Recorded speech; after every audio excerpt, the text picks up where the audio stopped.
All right, we're going to call to order the impeachment committee related to Judge Goodman. So we will, I'm going to start off by having a roll call. Representative Brown, Representative Kleins, Here. Representative Decker, Present. Representative Doan, Present. Representative Duval, Present. Representative Gentry, Present. Representative King, Present. Representative Stevenson, Representative Watkins, Representative Elliott, Here. Representative Blanton, Present. Chair Nemus. Present. So we're constituted to do business. We will, I'll talk about the outline of how we think the testimony will be received today, and then we'll just go ahead and get started. The first people we'll hear from are the attorneys from Judge Goodman and Judge Goodman, and then we'll have Mr. Botkin and then Mr. Baird. Miss Baird, excuse me. So we'll begin with Judge Goodman, if you'd like to come to the table with your counsel. If you all could identify yourselves for the record when you have an opportunity. And a couple of you have testified before the General Assembly before, but make sure the green button is on the microphone. Your Honor, if you'd identify yourself for the record. Mitch, microphone. Green and there you There's go. green and then there's hot green. Oh, no. Got it. It is now hot green. Ladies and gentlemen, I am Julie Muth Goodman. I am a Fayette Circuit Court Judge of the 22nd Division, of the 4th Division, 22nd Circuit. Go ahead, Bob. Good morning, Chairman Nemus and ladies and gentlemen of the Impeachment Committee. My name is Bob McBride. I'm an attorney and I represent Judge Goodman. Good morning, Mr. Chair, ladies and gentlemen. My name is Mitchell Denham, and I also represent Ms. Goodman. Thank you. The first thing the rules require us to do is to submit an oath to the witnesses. So if you raise your right hand, Mr. Dunham, we have to put everybody under oath. Okay. Do you solemnly swear or affirm that the testimony you are about to give in the matter of the impeachment of Judge Julie Goodman shall be the truth, the whole truth, and nothing but the truth? I do. Okay. I do. Judge Goodman, you have the microphone in whichever way you'd like to proceed. All right. I'd appreciate it if Mr. McBride would begin. Chairman, thank you for this opportunity to speak with the committee. I'm going to address what we think are procedural issues with the petition and other issues that go with this process. I've been given 10 minutes. I will do my best to meet that 10 minutes, so I'm going to speak very quickly. And like I said, Mr. Brad, it's 10 minutes, but I will not have a tight clock. I understand. Thank you, Chairman. I want to respect the time of the committee. So I'll do my best, sir. Yes, sir. At the end of my presentation here, I'm going to ask you to dismiss the petition. The first thing I'd like to point out is, as you know, impeachment is severe action against an office holder because it thwarts the will of the voter. In this case, it thwarts the will of Fayette County, who has voted for Judge Goodman to be their judge for over 18 years. They first elected her in 2028 as a district court judge in the 22nd Judicial District, 4th Division. Then they promoted her to circuit court judge, where she is now serving. Her term will end in 2030. She has faithfully served the people of Fayette County, having heard 71,683 cases as a district court judge and as a circuit court judge. The petition in this proceeding, or started this proceeding, is fatally flawed per KRS 63.401. That statute governs petitions and impeachments when they are submitted by a citizen. I am aware that this committee can impeach without a petition, but I ask that because you are proceeding on a citizen's petition, that you recognize and adhere to this statute. The statute requires that the petitioner submit an affidavit with the petition. There are several reasons for that. First of all, it verifies, pardon me, that somebody is behind this petition and they are willing to stand by it with their affidavit, not just their signature. I submit to you it's a lot like a verified complaint in court. When you do not have an affidavit, you essentially have an anonymous petition because anyone could have written it. And I have to admit, ladies and gentlemen, that the submission by the Commonwealth Attorney echoes the same allegations in 6 cases of the 71,863 over which Judge has presided. This grounds alone is sufficient for you to dismiss the petition. And previous impeachment committees have recognized that that the petition is insufficient without a verified petition supported by an affidavit of the petitioner. Interestingly, we have at least one affidavit by a relevant party to submit to you, James Morris, who was the attorney for Mr. Ain, who supports what Judge Goodman did in one of the 6 cases, that is, the Ain case that is before you in the petition. In addition, the petition is constitutionally insufficient. The Kentucky Constitution requires that this committee issue articles of impeachment, and I quote it, shall state with reasonable certainty this misdemeanor in office for which impeachment is submitted. That's what you must find. I submit to you that you cannot find misconduct in office simply by misfeasance, malfeasance, or some sort of decision by the judge that people don't like or is difficult to make. Let me tell you why.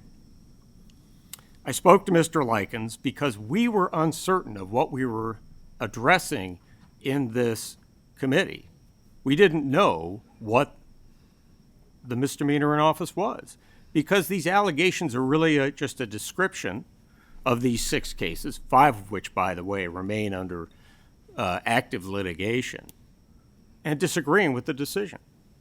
They mimic the language of misdemeanor in office, but there's no substance to it.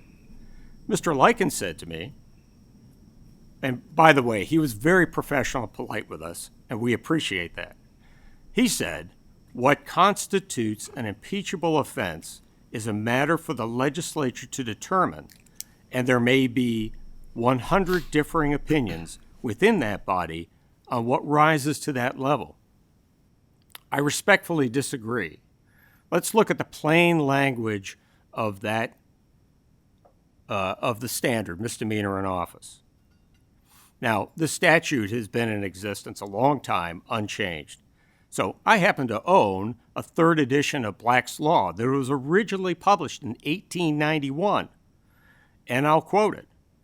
A misdemeanor is a general name for criminal offenses of every sort, punishable by indictment or special proceedings which do not, in law, amount to the grade of a felony. I looked at the current version of Black's Law Dictionary, and it repeats the definition of a misdemeanor verbatim. The language has not changed in the Constitution, and its definition of a misdemeanor has not changed, at least since 1891.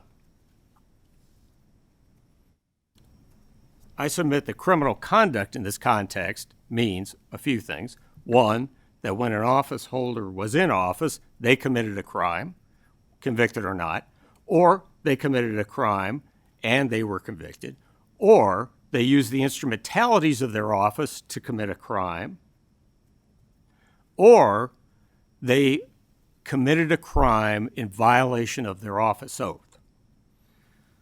So And the 2021 impeachment panel agrees that a misdemeanor in office must carry some component of criminal activity.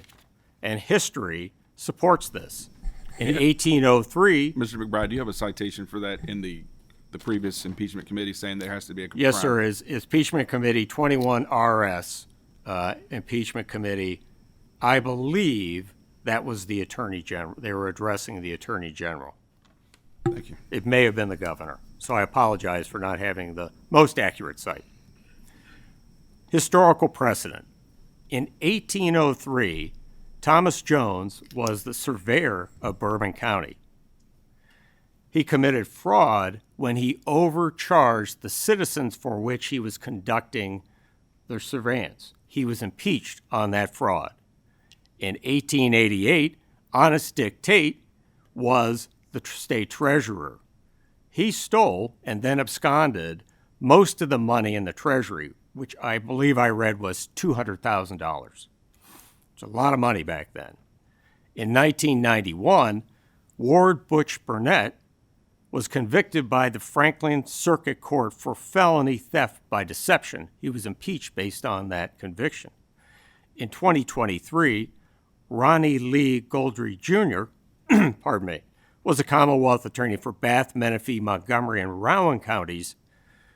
He was extorting sexual pictures from a defendant and granting her continuance on her warrants or canceling warrants, in other words, favors in her case in his authority as the executive or as the Commonwealth attorney. There is an exception that I found, ladies and gentlemen, to the criminal component here, and that is in 1916, Judge J.E. Williams, who was really a judge executive at that time, was impeached for misdemeanors, for misfeasance and malfeasance. I raise this for your attention because even though he was impeached for this, he went to the Senate trial and the Senate did not convict him. There was no criminal component to misdemeanor in office. In this case, ladies and gentlemen, a misdemeanor in office is not alleged and cannot be surmised from the petition, nor can it be surmised from the 391-page submission by the Commonwealth Attorney for Fayette County. If, in fact, you could impeach an office holder based on misconduct or without a criminal component to a misdemeanor in office, we would have a revolving door of office holders because anybody could make an allegation of misconduct or misfeasance that they don't like, and many office holders then this committee would have to see, or similar committees. There must be a criminal component to the misdemeanor in office. We do not in any way challenge this committee's authority and the House's authority to remove an office holder for impeachment. But I respectfully submit to you that the very public nature of your hearing at this phase is problematic. It is problematic because we know that this committee doesn't always act in public. So while transparency is very important in government, and Judge Goodman is a proponent of that, it may not always be appropriate. Your executive sessions are not in public, and for appropriate reasons. You're having a discussion among the members, just like a jury that is not in public. I have been told that this hearing is analogized to a grand jury. As a federal prosecutor, I ran and supervised many grand juries. And I submit to you, this is not like a grand jury for a number of reasons. The function of a grand jury, the constitutional function, is to prevent government overreach. Citizens make the decision whether or not to indict somebody. Here, in this public setting, that doesn't exist. And as a result, the submissions damage Judge Goodman's reputation, whether or not this committee decides to hand down articles of impeachment and whether or not the House impeaches her.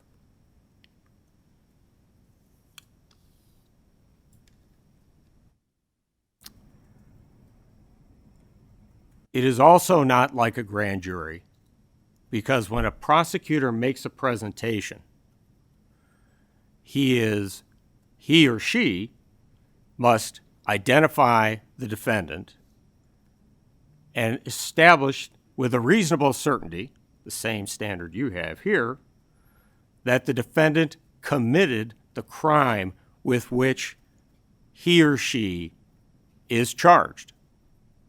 Here, if your position is that there may be no criminal, there doesn't have to be criminal component to misdemeanor in office, then you have no standard. You have no standard by which to measure the conduct of the office holder, which, as a matter of structure, means that anybody could be impeached. Again, the rolling door. Only the standard of a misdemeanor in office makes this equate, in some respects, to a grand jury. I'm not suggesting that you can never hold a public hearing, but this hearing against a sitting judge is also problematic for other reasons.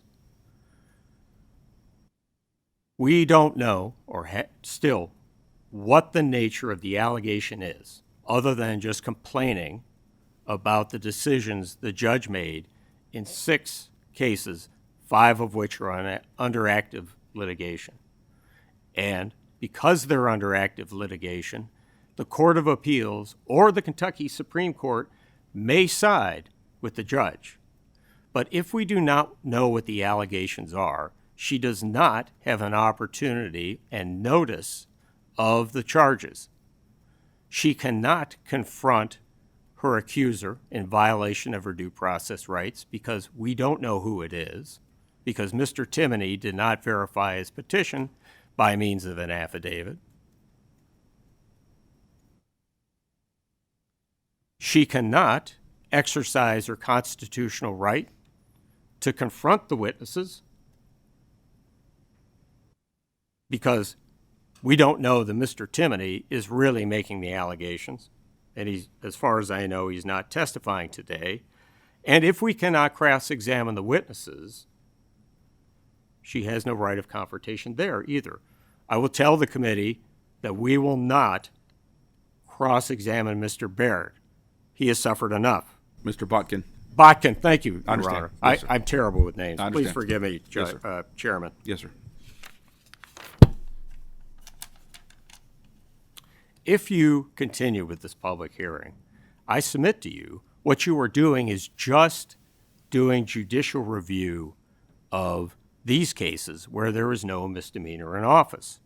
As a result, you're essentially engaging in a role preserved by our Constitution, both in Kentucky and the United States, which is overreach for a legislative body.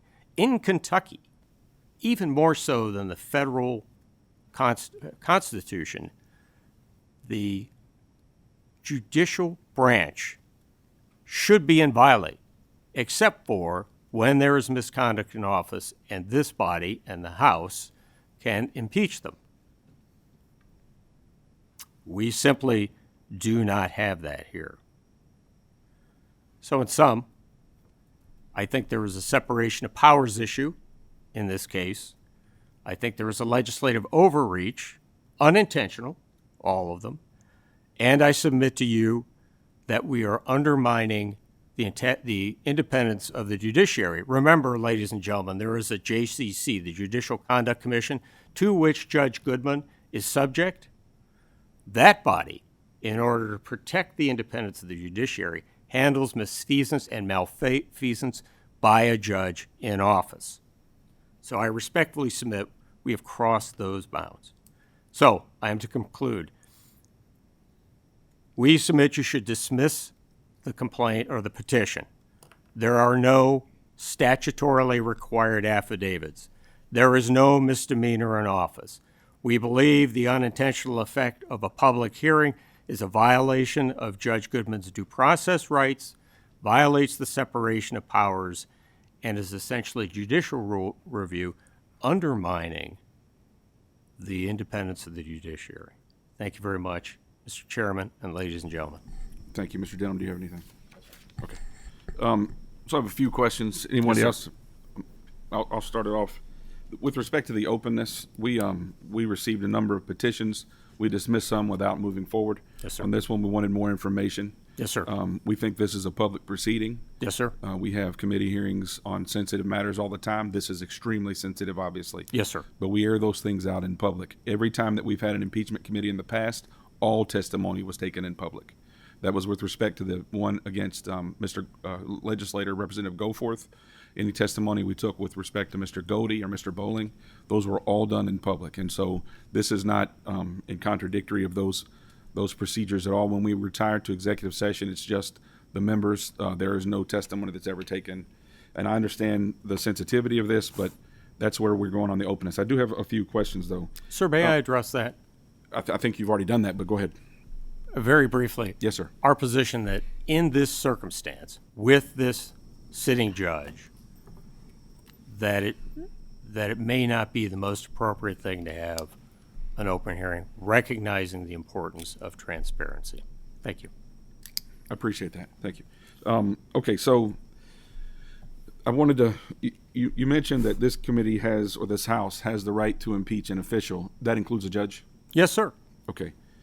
I know that was one of the arguments I think you're making in Franklin Circuit Court is that the House does not have the right to impeach.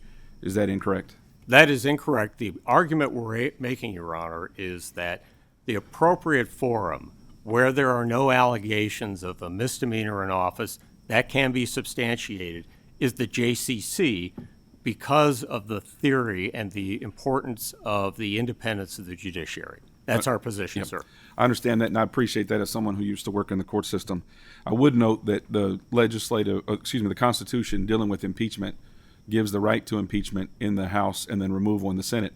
And when we pass the judicial article, we being the state of Kentucky, when we pass the judicial article, Section 109 says in the last sentence, I know you didn't cite it to Franklin Circuit Court, this sentence, but it does say the impeachment power shall remain inviolate. Is that correct? We do not dispute that, Yeah. sir. So you think it's better put in the Judicial Conduct Commission, perhaps, but you wouldn't say that we wouldn't have the right to act independently as well. Correct. I believe you must or should have a misdemeanor in office with a component of criminal conduct. I understand. That's a separate situation. I'm going to go into that. Yes, sir. But you think it's a prudential consideration that we ought not move forward, but you don't think it's a constitutional power. That is correct, Your Honor. Okay, thank you. I'm sorry, Mr. Chairman. It's okay. I'm used to being in court like you are. Yeah. If we weren't so formal, you'd call me Jason and I'd call you Bob. But that's Yes, sir. fine. Yep. So, okay, so the next thing I want to get to is misdemeanor in office. I think you've laid out clearly your position that it requires it has to be a crime associated with the reasons that a House might impeach someone. Or certainly conduct that equates to a crime, such as defrauding the voters or a citizen, something that could be charged but may not be. We believe there must be a criminal component to in order for you to hand out articles of impeachment and for the House to impeach. Okay. I want you to react to something I'm going to read to you. Yes, sir. In the context of Governor Beshear and Attorney General Cameron's impeachment petitions that we received some years ago, we asked for some advice on what misdemeanor in office would be, and it's reported from a House Select Committee on Impeachment. The members of that committee were 3 former justices and 2 law professors: former Chief Justice Joseph Lambert, former Justice William Graves, former Justice Daniel Venters, and then law school professor Sam Markison and Professor Luke Milligan. And some of the things they said, I want to read just a little bit and have you react to it. Yes, sir. While the reference to this is from the report. While the reference to misdemeanors in office might suggest that an actual criminal offense is required, it is apparent that in historical context, this phrase was not meant to make only criminal conduct impeachable. That's on page 1 of the report. Page 2, it says this standard applied to behavior talking about the historical context. This standard applied to behavior found damaging to the state, including significant abuses of a government office or power, misapplication of funds, neglect of duty, corruption, abridgment of parliamentary rights, and betrayals of the public trust. That was on page 2. On page 3, they state, for these reasons, we conclude that the conduct that constitutes a misdemeanor in office giving rise to impeachment is that which involves illegal conduct, defiance of the rule of law, corruption, or neglect of duty. And then finally, they say on the same page, page 3, misdemeanor in office is synonymous with misconduct in office and is broad enough to embrace any willful malfeasance, misfeasance, or nonfeasance in office. And that is a quotation to a case from Florida. And they also quote a Congressional Research Service impeachment on the Constitution, which interpreting misdemeanor in office in the federal Constitution. So I'd like to have you react to those comments in light of your position that misdemeanor in office under the Kentucky Constitution requires a crime.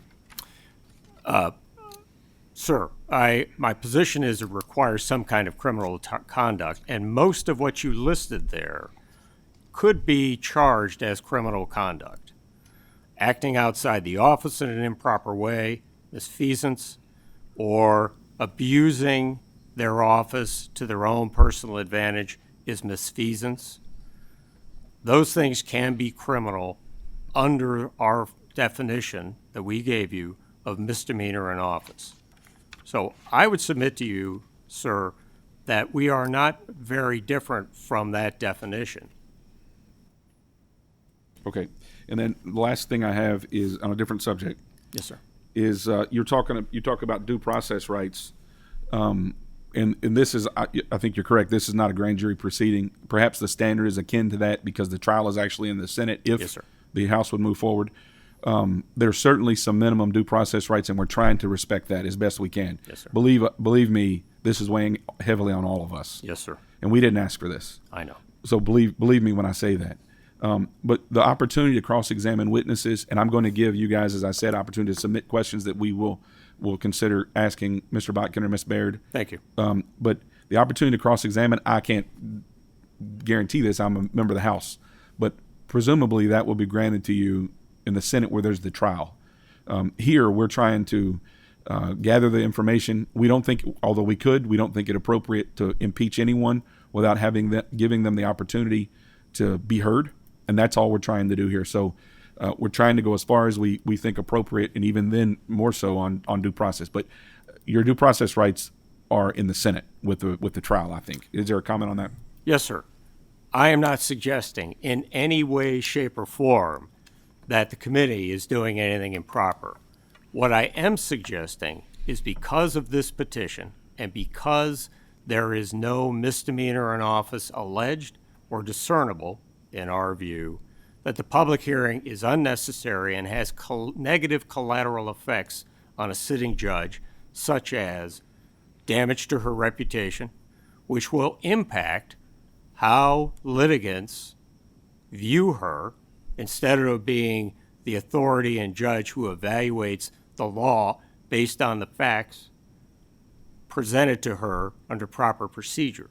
So it undermines her ability to do that, particularly if you don't recommend articles of impeachment. Secondly, because we don't know what the allegation really is, she doesn't really have a right. She really cannot respond directly to what the allegations are. And in conjunction with that, because of the JCC, she is limited to what she can tell you because her ethical rules prevent her from discussing cases that are ongoing. And 5 of these cases are still under litigation. So in this case, sir, I think we have these problems that violate due process. And because of this petition, because it doesn't really do anything but complain. Let me hone in. I don't understand. I want to understand. I can understand that you would think that this would be something that is uncomfortable, perhaps unfair, because it airs out things that are allegations. But where is the violation of due process here? That's what I don't. I'm not latching onto that argument. I'm sorry. Let me try to be more clear. So in this case, we have an unsigned petition. we really don't know who the judge's accusers are because there's no affidavit supporting it. We really don't know who to ask questions of, although the Commonwealth attorney is coming and we believe she would be an appropriate person for you to hear testimony from. But all we know about what she's going to say is her 391-page submission, which I went through every page, So did I. and I still don't know how there's any misconduct, misfeasance, or malfeasance. Okay. And so I think that undermines the judge's right to confrontation, which is a due process right. And you think you have that right to confrontation in the House of Representatives and not in the Senate? We believe we have it in any public hearing. Okay. Yes, sir. Okay. We also believe we will have it in the Senate. Do you have a citation for that? I do not, Your Okay. Honor. Yes, sir. All right. Any other questions? Mr. Watkins. Good morning, Council. Thank you for being here today. Good morning, And sir. unlike you all, I'm not an attorney, so I find the legal jargon quite interesting. I want to hone in for my level of understanding, which I consider to be a little bit more than a layperson's in this regard. Of course. You cited in your testimony some historical precedent, which I think is really interesting. And you mentioned a 1916, and I want you to correct me if I'm wrong, a 1916 petition for a Judge Williams that an impeachment was, for lack of better words, granted in the House, but essentially not convicted in the Senate. That's correct, sir. Did I understand that correct? That's correct. And you mentioned that the 1916 case, there was a citation of malfeasance for the judge in that, for lack of better words, in that petition. And misfeasance, Your Honor, or sir. And in fact, my understanding is that in that case, there were a vast number of, maybe 20 articles of impeachment alleged, and then this committee in the House dismissed a large number of them. And then when they went to the remaining ones went to the Senate dismissed. And what I suggest in our modern day is that's an indicator that a misdemeanor in office that carries some criminal component is the clearest standard for this committee to follow. Honing in on this case, if I may continue, Mr. Chairman, please stop me if I go too long. The malfeasance alleged, I'm trying to get an understanding of malfeasance and misfeasance as we are using these terms. Would you briefly define those in your opinion? Sir, they're amorphous. I have to admit they're vague in definition. But I think what they mean is an office holder whose conduct is outrageous and pushes the limits of their official duties, their scope of duties, maybe arbitrarily impacting somebody. And so we don't have that here. We have a judge who is ruling when she applies the law to the facts that are properly before her in a hearing or in a trial or arguments before her. Given the precedent that you set out before us, but specifically honing into the 1916 case of Judge Williams and your definitions, the amorphous definitions of both of these terms, am I understanding correctly that it is your opinion there's a reason why specific criminal conduct should be alleged because of the subjective nature of both of those terminologies? Yes, sir. And I would suggest to you that if that's your standard, then a petition could be filed against any office holder because somebody alleges they did something wrong. So you make a decision as a property evaluator against a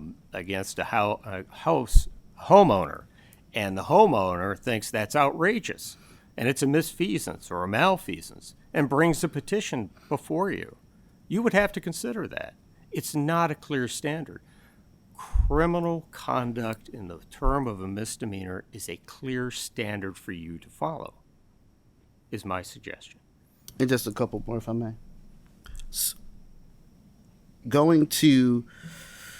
I'd like to understand any remedies available in the event that someone believes that a judge has done something that rises to the level of any particular legal case or any particular petition standard. And I think you mentioned the Judicial Conduct Commission. Now, sir. please excuse me if I confuse many of these terms and their scopes of work in institutions. Could you explain to me just briefly what the role and scope of the Judicial Conduct Commission is? Yes, sir. Lawyers and judges are bound by ethical rules. Indeed, prosecutors have special ethical rules. In the case of a judge, the Judicial Conduct Committee evaluates unethical conduct. I suggest some type of misdemeanor or malfeasance will rise to the level of ethical misconduct for a judge. That committee or that body has remedies. They can sanction a judge. They can remove a judge from the bench. And that happened recently where I'm from, in northern Kentucky. So there is a remedy there. To be clear, they can recommend to the Supreme Court to sanction. Yes, sir, that's exactly right. That's exactly right. The Judicial Committee and disciplinary committees for the lawyers, ultimately the decision is in the Supreme Court because it's a unified judicial system. And part of the reason for that is to maintain the independence of the judiciary. And in the event that someone files a complaint, is that the appropriate word to use? Yes, sir. With the JCC, then it is up to the purview of the JCC to adjudicate that complaint. They engage in an investigation. They'll hear the petitioner. They will make an evaluation based on their rules and the facts. They'll apply the law to the facts. To your knowledge, has such or any complaints been submitted to the JCC relating to the judge? There was one. I don't know the nature of it, but they determined she committed no misconduct, and it's not related to any of these cases before you. And are there any other remedies outside of the JCC in the event that the public would like to disagree or submit something that says that they just don't like the conduct of the judge or the elected official? So let me suggest this, Your Honor. Pardon me, sir. I always wanted to go to law school. I think you're. I wish I were a judge, too. You know, my wife is not a lawyer, and I tell her she's a real person. So I understand. Judges must handle private cases, controversies before them, and cases brought by the Commonwealth Attorney's Office. Their decision-making authority is within the confines of the law and the facts presented to them. And very often, this means that a judge has to make a decision that is unpopular or is unintentionally hurtful to somebody. That's their duty. And if they are legally wrong, the remedy is to take it to the next senior court, which is, the litigants anyways, in a trial judge's case to the Court of Appeals, and from the Court of Appeals to the Kentucky Supreme Court. So there are two avenues, right? Well, the first avenue of a public who doesn't like the decision, there's really no solution that's appropriate. They can go to the press, they can complain, Or the ballot box. and they can, as my friend passed to me, they can vote that judge out of office. And here, for 18 years, the people of Fayette County have voted her into office every time. Thank you, Mr. Chairman. Anyone else like to be recognized? Ms. Goodman? Judge Goodman?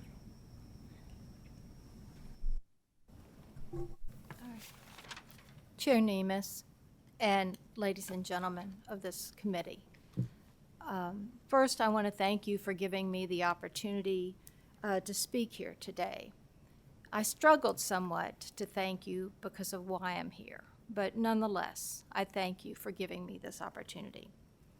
Well, Chair Nemes, I believe, knows me slightly from our years in the legal system. I would assume none of you know me at all. The only thing you know about me is what you read in the social media, what you read in this petition from Mr. Timoney, who I do not know, who I've never met, and who has never, to my knowledge, been before me in my courtroom in the entire 18 years. And you also, I believe, have an opinion of me from what Ms. Baird has written. So at this time, you want me to speak up? Yeah, sorry. So at this time, what I'd like to do is basically introduce myself to you. As you know, my name is Julie Muth Goodman. I am a native Kentuckian. I was born in Lexington. My parents are John and Betty Muth. I'm one of 5 children. I grew up on a horse farm, and I still live on part of that property with my husband of 47 years, Philip Goodman. Philip would be here today, but he is a licensed clinical social worker at the Veterans Administration. He counsels veterans. And he had appointments today with the veterans that he did not feel he could cancel or he would be here. We have one son, Clay Goodman, who is here today. And Clay was raised on the same farm that I was raised on and that my father was raised on and my grandparents lived on. I am proud of my heritage as a Kentuckian. I am a product of the Lexington schools. I attended Christ the King in elementary school, Tates Creek, a public school, as my high school, and I was fortunate enough to be able to attend Transylvania and receive a degree summa cum laude in English. I was also fortunate enough to go to UK Law School and graduate there in 1980. I have now practiced law for, if you do the math, 46 years. In those 46 years, I have never been sanctioned by the KBA as an attorney, nor have I ever been sanctioned or in any way reprimanded by the JCC. I believe you all asked that information of both of those entities when this petition was filed. My education here and my family and my religious beliefs as a Catholic have served me well, I believe, in my 46 years. My education has given me the confidence and the knowledge to practice law in 24 states.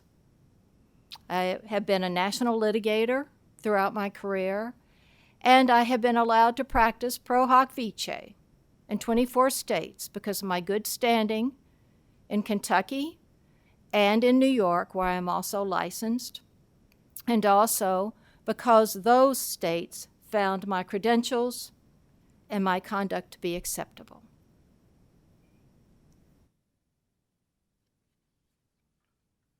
My parents and my church have raised me to be a person who treats everyone the same, who looks upon a person, whether it's a defendant or a victim, as people who need to be evaluated based on the facts and the law, not on what the public might think is sensational or dramatic.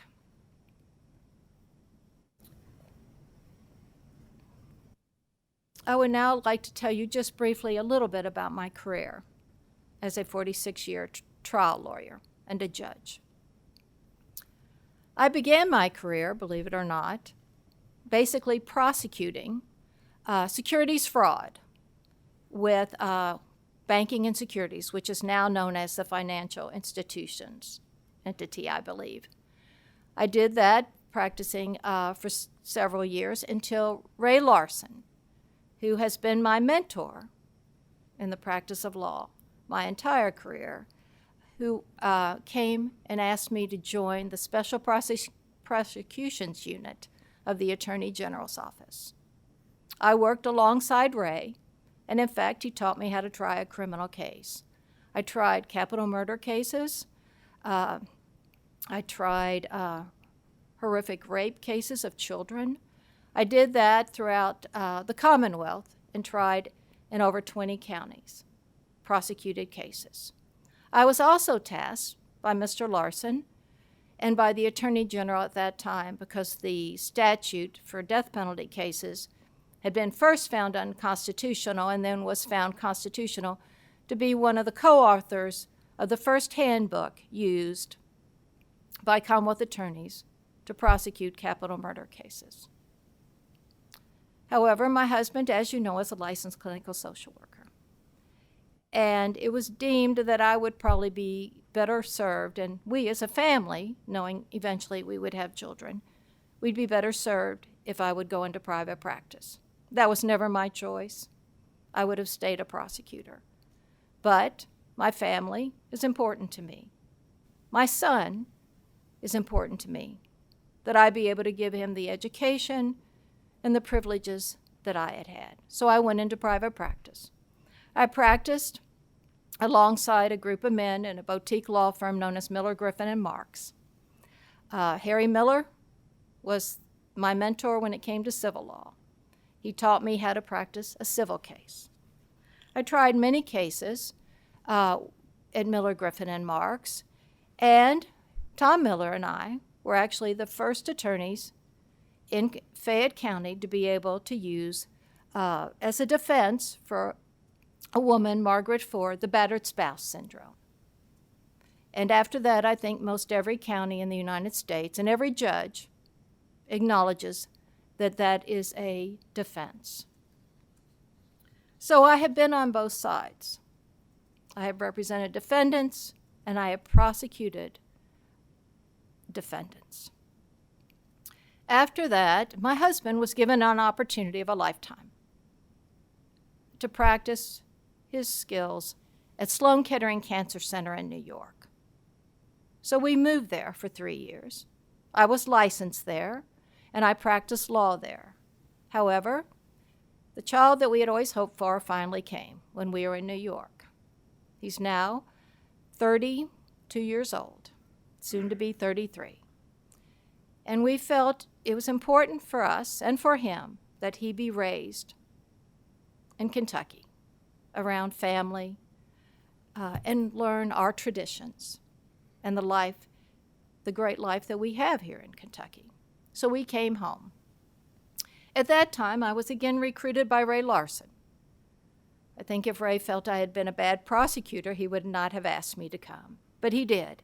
He asked me to practice with him again as an assistant Commonwealth attorney. I did that for several years because that truly was my first love. However, as I said before, Clay's opportunities are important to us. Therefore, I went back to work because I could make more money than my husband. And my husband, who was very comfortable in his own skin, was willing to stay home for 10 years with Clay. I went on to practice at 2 rather large regional law firms here in Kentucky, Brown, Todd, and Hayburn, and Dinsmore and Shull. I was partners in all 3 of those law firms. I ended my career in private practice as a national litigator, handling complex litigation involving class actions, antitrust, product liability, construction defect. I had a very successful practice, and I am grateful for that. I was successful in my cases, and as a result, had many clients. I continued to do that until I was recruited by John Long, who at that time was the president of the United States Equestrian Team, or Equestrians Foundation. As you know, that is the national governing body for equestrian sport with the Olympic Committee. I gave it purposeful thought and decided it would be nice not to spend the next 9 years on airplanes trying cases all over the United States, and I accepted the position. USEF is located at the Horse Park in Lexington, Kentucky. While the general counsel there, I actually was successful and litigation that gave USEF qualified immunity from antitrust law because of its status as part of the Olympic Committee. Ms. Baird and Mr. Timoney, who I do not know, would like you to believe that I'm incompetent, that I don't know the law, that I don't understand the law, or the complexities of law. I would say to you that my experiences, my successes in complex litigation, in criminal cases, says otherwise. The reason I ended up a judge is not because I had ever dreamed. There are lawyers I know who say, oh, my goal is to be a judge. That was never my goal. I've always loved the courtroom. It is where I feel the most comfortable. It is where I feel that people in this country are given a privilege that other countries do not have. The privilege to have their peers in a jury system help decide their disputes. But I loved being an advocate. However, Judge James Keller, who eventually became Justice James Keller, actually came to me and told me that, and he had been somewhat of a mentor as well, he told me that I had done well and it was time for me to give back to my community. And he encouraged me to run for district judge. I did just that and was fortunate enough to win. In fact, I've been fortunate enough to be elected by the citizens of Fayette County 6 times for a total of 18 years. During my time on the bench, both as a district judge and as a circuit judge, I have often told people that even though, other than those few years I lived in New York, I have spent my entire life in Lexington, Kentucky. But what I didn't realize is that I didn't know my city, my county, until I took the district court bench. There, you see the best and the worst of people. But what I also saw was that I live in a bubble, as many of us do.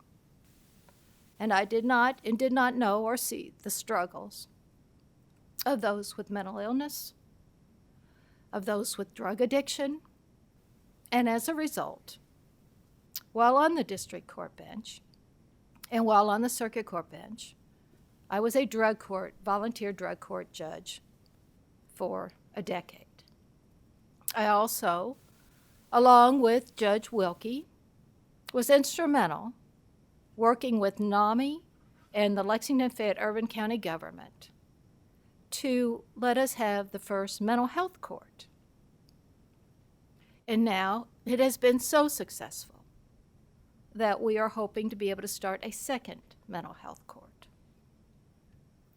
I did those things because I love my city, I love my community, and I love the constituents who have put me in that position. I have never, ever felt it anything other than a privilege to sit on that bench. I do not think it is something I'm entitled to. I felt it was something I had to earn. And when Judge Keller asked me to run, I felt that my years of experience for 28 years as a trial lawyer made me ready to be a judge. I know that Ms. Baird, because she does not like my rulings, in 6 cases, actually only in, I believe, 4 of her criminal cases, thinks I should be impeached. She also thinks that I'm rude and not mean to her and that I'm mean to her prosecutors. I beg to differ.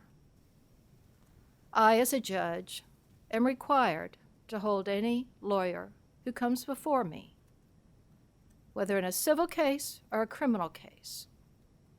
It is my duty to hold them accountable, to know the law, to understand the law, and to apply it fairly. Prosecutors' jobs are a job of justice. Their job is not to convict. Their job is to guarantee there is justice to all parties. When I made those decisions in those 4 cases, I did them only after considering all of the facts, after considering all of the law. I would very much today like to tell you my side and the other side of those 4 cases.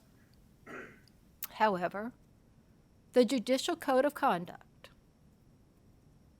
holds me to a high standard. I cannot today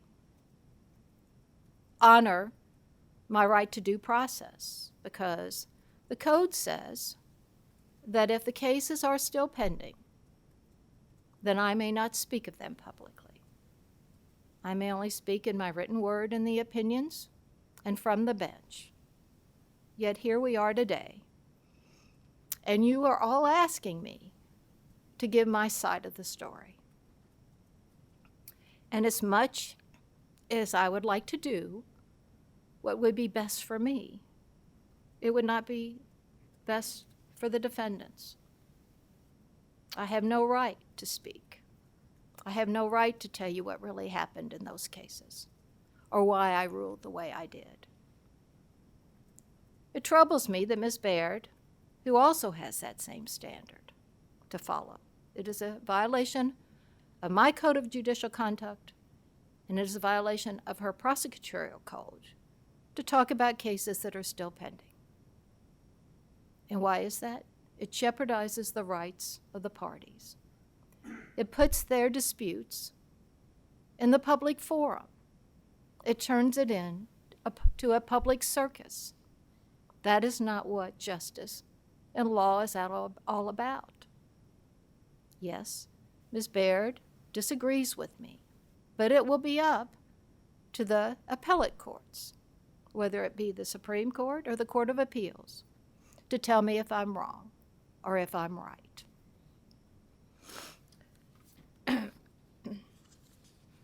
In closing, I would like to say to you that I stand by those opinions. I'm not saying that I couldn't be wrong. I absolutely could be wrong. I will tell you that I can make mistakes, and I'm sure I've made many in my life. But these decisions were not made lightly. They were made after very purposeful thought, reviewing the facts and the law, and in knowing when making some of them that the public might not be happy. I could not be run by how the public would feel or how you all would feel. I had to do what was right legally. Since this has happened, since I received Mr. Timoney's petition, and I've watched the stress in the face of my son and my husband, I felt the financial hardship of defending myself here today. I've had friends say, if you knew that this was going to happen when you ruled, would you have ruled differently? And my answer has always been, and continues to be, the oath I took and my moral compass would have required me to rule exactly as I did. So for that, I have no apologies. And yes, Chair Nemes, I would love to be able to tell you why I ruled the way I did in each and every one of those cases. I believe my attorneys have written excellent summaries of what really happened in those cases, not little blurbs or little snippets pulled out to make it sound the way it does. And I would ask you to read those because I cannot ethically give you my side. I thank you for the privilege of speaking here today. And I can answer some questions, but I will be honest with you if it is regarding a specific case. I am duty-bound, not to defend myself. I have no right at this point in time with those cases still pending. Chair. Thank you, Your Honor. So I appreciate that statement very much in the background. I want to say, you mentioned that you and I knew each other. I had one case in front of you 5-6 years ago. It was a uneventful case. We did have some motion practice, and it was ended up being settled. I have no reason to believe that you acted inappropriate in that case, but that's the only situation we've known each other. I don't think we've ever seen each other outside the courtroom, maybe at KBA convention to say hello, but when you mentioned that we knew each other, yeah, I just wanted to be clear I that. stated very clearly that Yeah. I know you slightly.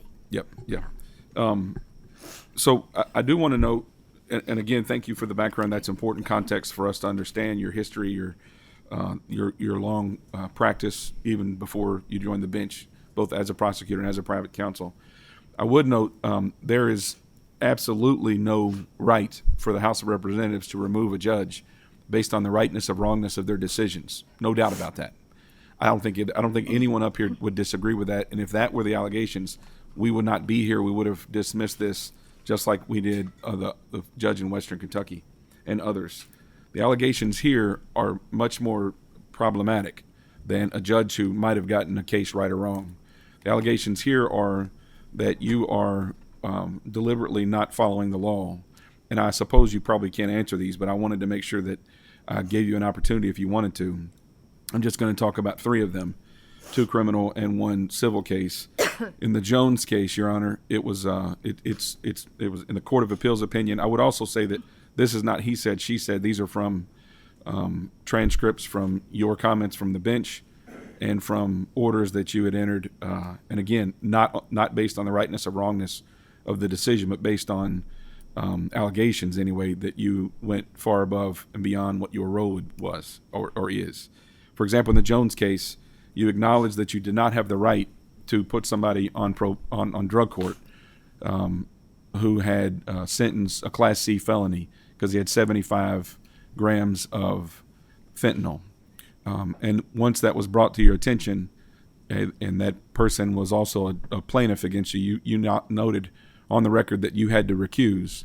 And even after saying you had to recuse, then you said, I know I'm not allowed to do this under the law, but you went ahead and put him on drug court. It was reversed in an opinion by the Court of Appeals. It's not final, to be sure. It is final. That one just came down. Okay. Well, let me finish, and then I'll have you. Yeah, last week. At the Court of Appeals. Yes. Right. Well, I don't think it's final because a motion for discretionary review could be filed. Right. So you can decide what you want to do there, but I don't think it's final because a DR can be filed and Right. Well, it has 30 days. So make sure you talk for to your the spring. counsel. Yeah. Okay. No, it has 30 days but Yes. it did just come down. Yes, ma'am.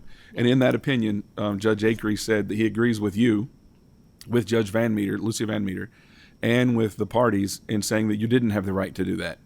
And so that isn't saying you messed up. It's saying you acknowledge that you couldn't do it. And there's quotation from what you said on the bench.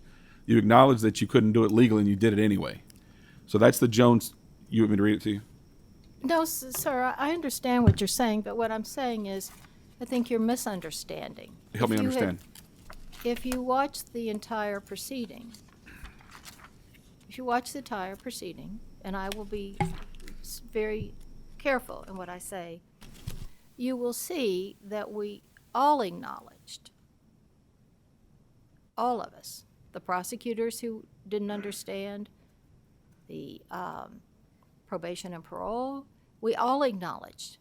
But to be able to let it be fixed and resolved, and so that appropriate motions could be filed, I had to do that to pass it to Judge Van Meter. Okay. In that case, this a quote you said that you wouldn't be able to do it because it would held to be void because I couldn't do it as a matter of law, and then you did it anyway, and that's what reversal was. I'm just saying that if I got any of these facts wrong, correct them. I think you're taking it out of context, is all I can say, Chair Nemes, without Okay. going further into Okay. all of the details. I would ask that you read the summary in full, or allow my attorneys at this time to address that issue with the summaries of what really happened. I've read the transcripts from the colloquy you had with the attorneys, and I've read the Court of Appeals opinion, and I've read Judge Van Meter's order afterward, and Judge Van Meter's order says the inescapable conclusion is that entry of the final judgment sentence of probation exceeds the court's authority and jurisdiction, rendering the judgment illegal and void as to the excess portion, the portion probating the sentence of 5 Which years. is exactly what I acknowledged in the courtroom. But to be able to let it go to Judge Van Meter to be corrected, because I no longer had the ability to correct it since the defendant filed a pro se civil case against me, Judge Bunnell, and various other parties, I had to do that for her to have something to do. So when you act upon. Yeah, and Your Honor, it's not fun for me. I know it's not fun for you, but when you say I had to do that, that is something that you acknowledge to be illegal, wrongful, If you will note, unlawful. it was a non-pro-tunc order.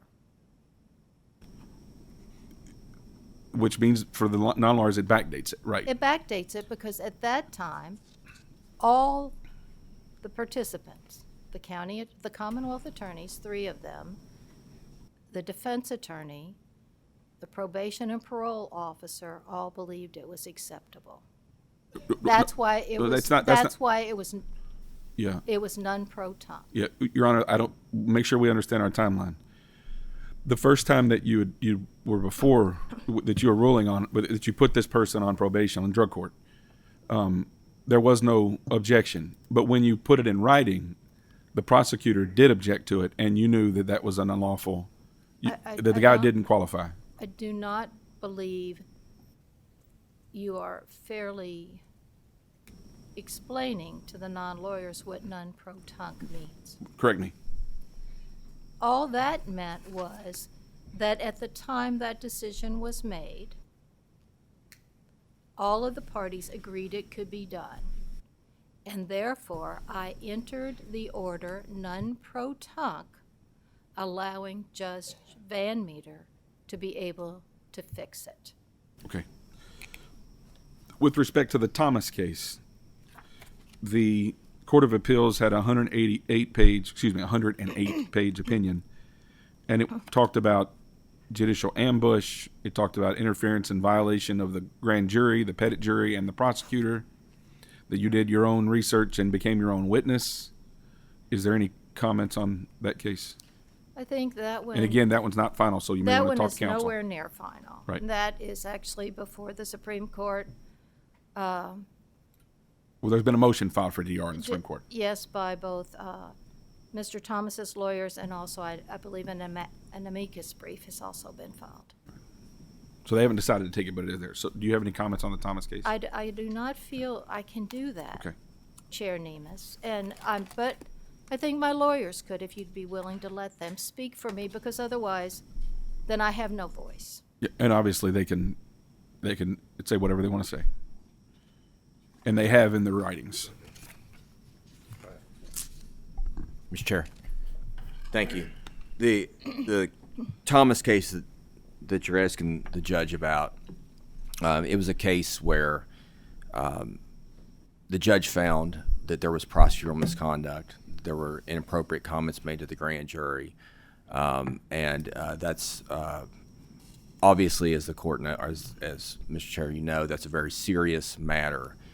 The Court of Appeals issued its decision that was 108 pages that we believe was incorrect. Well, I should say, believe the defendant also believes was incorrect. They took it up on a motion for discretionary review. And in that motion, they asked that the Supreme Court rule on that matter because the defendant believed that Judge Goodman's opinion was correct. An amicus brief has been filed by the Kentucky Association of Criminal Defense Lawyers that agrees with Judge Goodman's opinion. We're waiting to hear. I do not believe that the Commonwealth has responded to that motion for discretionary review, You're right. Mr. Chair. I don't think the time is up, so the Supreme Court hasn't taken it under submission to rule yet. The allegations in that case that were made in the motion to dismiss by the attorneys before Judge Goodman that represented the defendant were very troubling. They held a hearing where the Commonwealth was able to respond to those allegations, where the defendant was able to present evidence. There was testimony taken in that hearing, and there was a considerable amount of discussion on the record about, by both parties in the adversarial process before the court, what she should and shouldn't do, and the parties made arguments. The judge considered all of those arguments, and then considered additional information that was publicly known, and made her ruling in that case. It's her opinion. If members have it or have not, if you don't have it, we're happy to submit it. We do have it. It is it's thorough. It's based on, it cites to numerous cases, numerous precedent. It is based on a logical and reasoned application of the facts to the law, and it's a well written, well done opinion. The Court of Appeals disagreed and made certain comments in its opinion, but that's not the final say right now. The Supreme Court will have the opportunity to make a decision whether or not to take that case on discretionary review, and if it does, then it could agree with Judge Goodman. It could agree that or disagree with Judge Goodman. I would be surprised if the Supreme Court, even if it did disagree with Judge Goodman's application of the facts to the law, that it would write such an opinion. As came down from the Court of Appeals, the way in which it did. Having said that, there was, if you read the opinion and all of the opinions at issue here, there can be no objection. There can be no objective person that could look at those and say that Judge Goodman did not carefully consider the facts before her and apply the facts that were presented and the facts that were or to the law that was applicable to those situations, each and every one of them. And while there may be a court that disagrees, or maybe someone disagrees, the opinions speak for themselves, and they're frankly well done.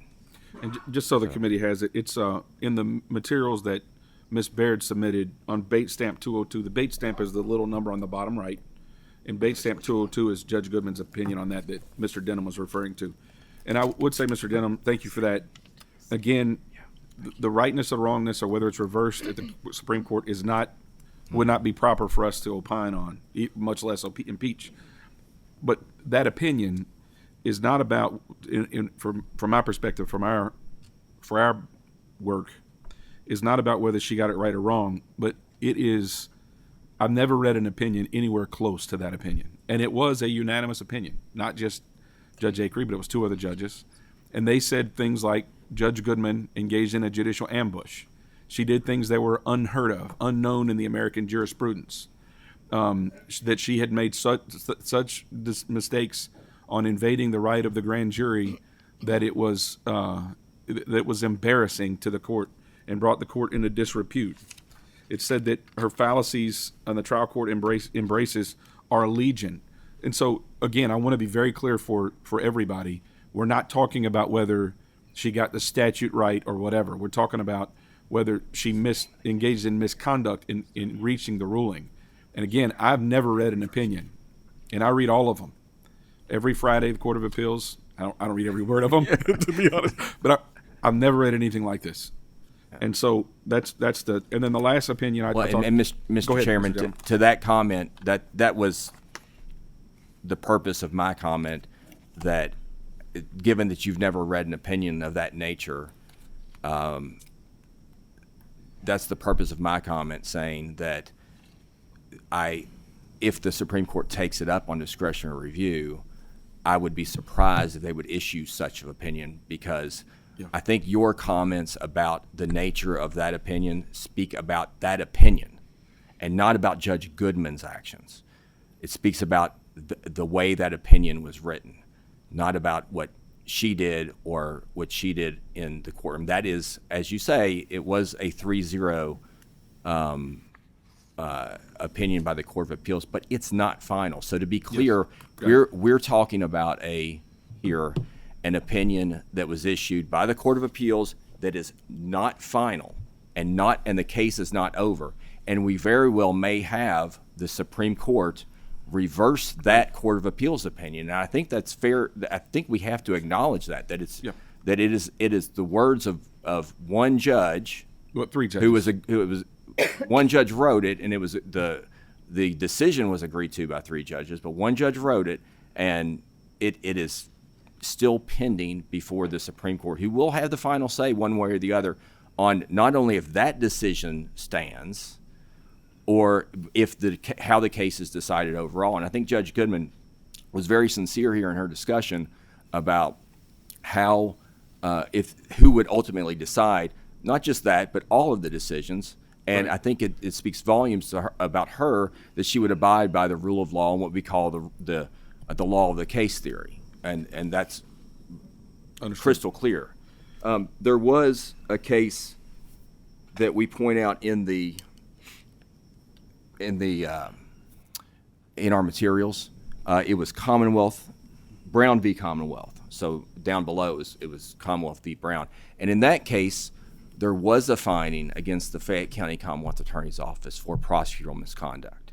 It went up to the Court of Appeals and then to the Supreme Court, and I believe it was Justice Bissick that wrote the opinion in that case that found the procedural misconduct, and I believe dismissed the conviction. Is that right? Reversed the conviction. Okay. So to Mr. Chair, to say that you've never read an opinion like that, maybe some of the vitriolic kind of comments there were not present in other opinions, but there are opinions that rule on matters that were before Judge Goodman and other Fayette County Circuit Court judges, or all judges throughout the state, that reverse. And I think we provided some materials to the committee that showed the number of cases that the Court of Appeals reverses. We pulled from the November 2025 Court of Appeals published opinions. Half of those, 10 of them were published that month. I believe, I'm going on memory, but it's in our materials. Yeah. 5 of those were reversed by the Court of Appeals, and those were published decisions that have lasting effects on jurisprudence of the Commonwealth and lawyers that are practicing before the Circuit Court and District Court judges and the Court of Appeals and the Supreme Court as well. But that shows that I believe that many judges, as Judge Goodman said, she's not perfect, none of us are, but many judges get reversed on opinions that they write. That doesn't mean, Mr. Chair, that they are intentionally violating the law. Of course, that's right. Right. So, and that's the case here, particularly in these opinions that have been cited and that have been brought to the committee by Mr. Timoney, that we submit to the committee. That's exactly what that is. If they disagree, they have the right. They have an absolute right to appeal under Section 115 of the Constitution to the Court of Appeals, and they also if the Court of Appeals disagrees with any litigant. Mr. Denham, again, we're not talking about reversals. That's not why we're here. There have been thousands and thousands and thousands of reversals since 1976 when we passed the judicial article, and only one judge has sat at that table. We're not talking about reversals. We're talking about the conduct in and on the bench. So if it were just a reversal, so the fact that every case is reversed 1 week means nothing to these proceedings. If Judge Goodman is reversed or affirmed, that doesn't matter to our proceedings. Okay. Our proceedings are whether her conduct was right or wrong, whether it went too far, not with respect to whether she applied the law correctly, but whether she abused her position. So we keep going back to the Court of Appeals, the Supreme Court may reverse. That's not why we're here. We're here because of the allegations that she usurped the power of the grand jury, usurped the power of the petit jury, usurped the power of the prosecutor, became her own witness, did her own investigation. That's why we're here with respect to that. I want to move to the Huff case because I said I was going to do 3. I've taken a lot of time. I want my colleagues to have an opportunity as well. The Huff case is a civil case. It's University of Kentucky versus Huff. The question presented in that case, again, we're not talking about the law. I'm just setting up the law to get into the point of the alleged misconduct. The allegation or the question presented in that case was whether the University of Kentucky was entitled to sovereign immunity. Judge Goodman acknowledged that they were entitled to sovereign immunity, but said she didn't agree with the Withers case, which was the higher court case saying that they were entitled to sovereign immunity, and then willingly disobeyed that higher court precedent. In her comments on the bench, she mentioned that it needs to be reviewed. Fair. I don't know if it's a good idea or not. That's not my decision to make, but it needs to be reviewed, and that she didn't have to adhere to the law. She said, "When a party who brings it before the court who's willing to bite the bullet and be the person to get chastised or reversed." But here's the other thing. And then she said, when the Supreme Court doesn't have to follow Roe versus Wade, in that case, she mentioned that a trial court, a federal lower court, had to be willing to say that we're ignoring Roe. The facts of that matter are the Southern District of Mississippi did not ignore Roe. It knocked out, they declared unconstitutional the Mississippi statute, so did the Fifth Circuit Court of Appeals, and then the Supreme Court reversed itself, as a matter of fact. But my question is, the allegation, for you to respond to the allegation, if Judge Goodman would respond or have counsel, is that Judge Goodman knew that Withers was binding precedent, that UK was entitled to immunity, and she willingly disregarded that higher court's binding precedent because she wanted them to review it or revisit it. So you have any comments on that, Your Honor? It's still pending, so I don't have the right to comment, but my attorneys may. And it's pending. Judge Van Meter has that case now. Is that correct? Do you know? It's back in the Fayette Circuit Court. You're not the judge on that case anymore, or are you? On Huff? Do you know where the Huff case is? Huff is the case. I think the Supreme Court accepted discretionary Yeah, review. it is. It's before the Supreme Court. It's on DR with the court right now? It's- Okay. In fact, it's before the Supreme Court, and I believe The Ein case is the one that Van Meter. Got it. Go ahead.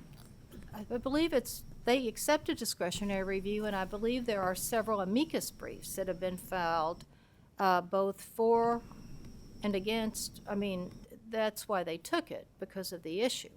Okay, so what's your comment on the allegation that you knew that the higher court precedent required you to rule that UK had qualified immunity, and you disregarded that because you thought that the higher court should revisit the question? I think you've misstated what I said, but I will let counsel speak to that since it's still pending before the Kentucky Supreme Court. Mr. Chairman, our response to that case is on page 32 and 33 of the submission, Judge Goodman's response. If you read Judge Goodman's opinion in that case, she distinguishes the Withers case from she distinguishes the facts of the Huff case from the Withers case, primarily focusing on the case of Brandon v. Rock, which discusses the ever-changing landscape of the provision of medical care within hospitals within the Commonwealth. So there is currently an open question on, sovereign immunity is I practice in this area a little bit, so sovereignty a little bit. It's very great. Yeah. So there is. Yeah, I appreciate you acknowledging that, Mr. Chairman. That there's some gray areas. So in some instances, like for example, the Commonwealth of Kentucky, unless it's been waived, has sovereign immunity, right? And I think that's pretty fair statement. Sub-entities of the Commonwealth and quasi-governmental entities, it's a little grayer. You've got the Comair case that came out. You had the after the tragic accident at the airport in Lexington. There's the Kentucky Arts case from the Kentucky Center for the Arts in Louisville that was precedent for a long time. Brandon v. Rock is another case. The Withers case came out. There's a case about Louisville Metro, Meinhardt versus Louisville Metro, that discusses the sovereign immunity of a county sovereign immunity applies to a county as it does to the Commonwealth. But that's not true with all sub-entities. And the University of Kentucky Medical Center that has a designation where it may have sovereign immunity under the Withers case, but it also may not under certain specific facts. For example, there may be doctors operating on, and I can't recall the facts of Huff, so I don't want to comment on that particular, but her opinion does. And her opinion, and this is common throughout the Commonwealth in jurisprudence when you practice in front of a circuit court. In just about every case that I've been involved in where I'm litigating a matter, there are many instances where you say, Judge, that case doesn't apply because the facts don't fit that case. And that's, Yep. and that happens. So to say that Judge Goodman was disregarding precedent, I'm not saying that the Court of Appeals said that in the well, opinion. but the Supreme Court hasn't weighed in on that. And to be Well, clear, and Mr. Denham, Judge Goodman said that. I quoted her words, which are quoted in the opinion, on page 6 of the opinion. This is again, we're not arguing over what qualified immunity is. It is a gray area. I don't care about qualified immunity for the purpose of this hearing. What we have here is we have a judge's own words where she said, I don't agree with it, so I'm not going to follow it. That's what she said. It's a footnote. If anyone thinks I'm misstating, it's a footnote on page 6 of the opinion. And the appellate court there, again, I don't care about the question of law, but the Court of Appeals opinion said you can't do that. The way to do it is to rule the way you're required to, and then to invite the higher courts to revisit the question. But Judge Goodman's own words said, someone has to bite the bullet and be willing to be reversed. That's her words, not mine, not speculation. And then she says, paraphrasing now, the Supreme Court, the trial court in Roe had to violate Roe in order for it to get up. That's factually incorrect. They followed Roe, and then it got up to the Supreme Court.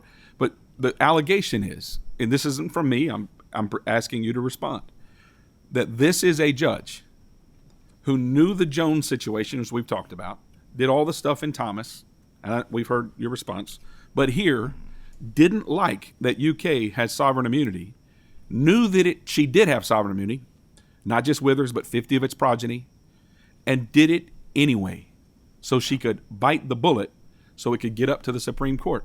That's her words, not mine. And so I'd like, if Your Honor would want to, or someone on your behalf, speak to that and not to whether qualified immunity is gray or good or bad. It's her words. I know it's required. I'm not going to follow it because it needs to be changed. I think the opinion should be read as a whole and not little snippets taken out, Mr. Chairman. What I would say, again, is the facts of the case can be distinguished from Withers, and I think that the judge's opinion does that.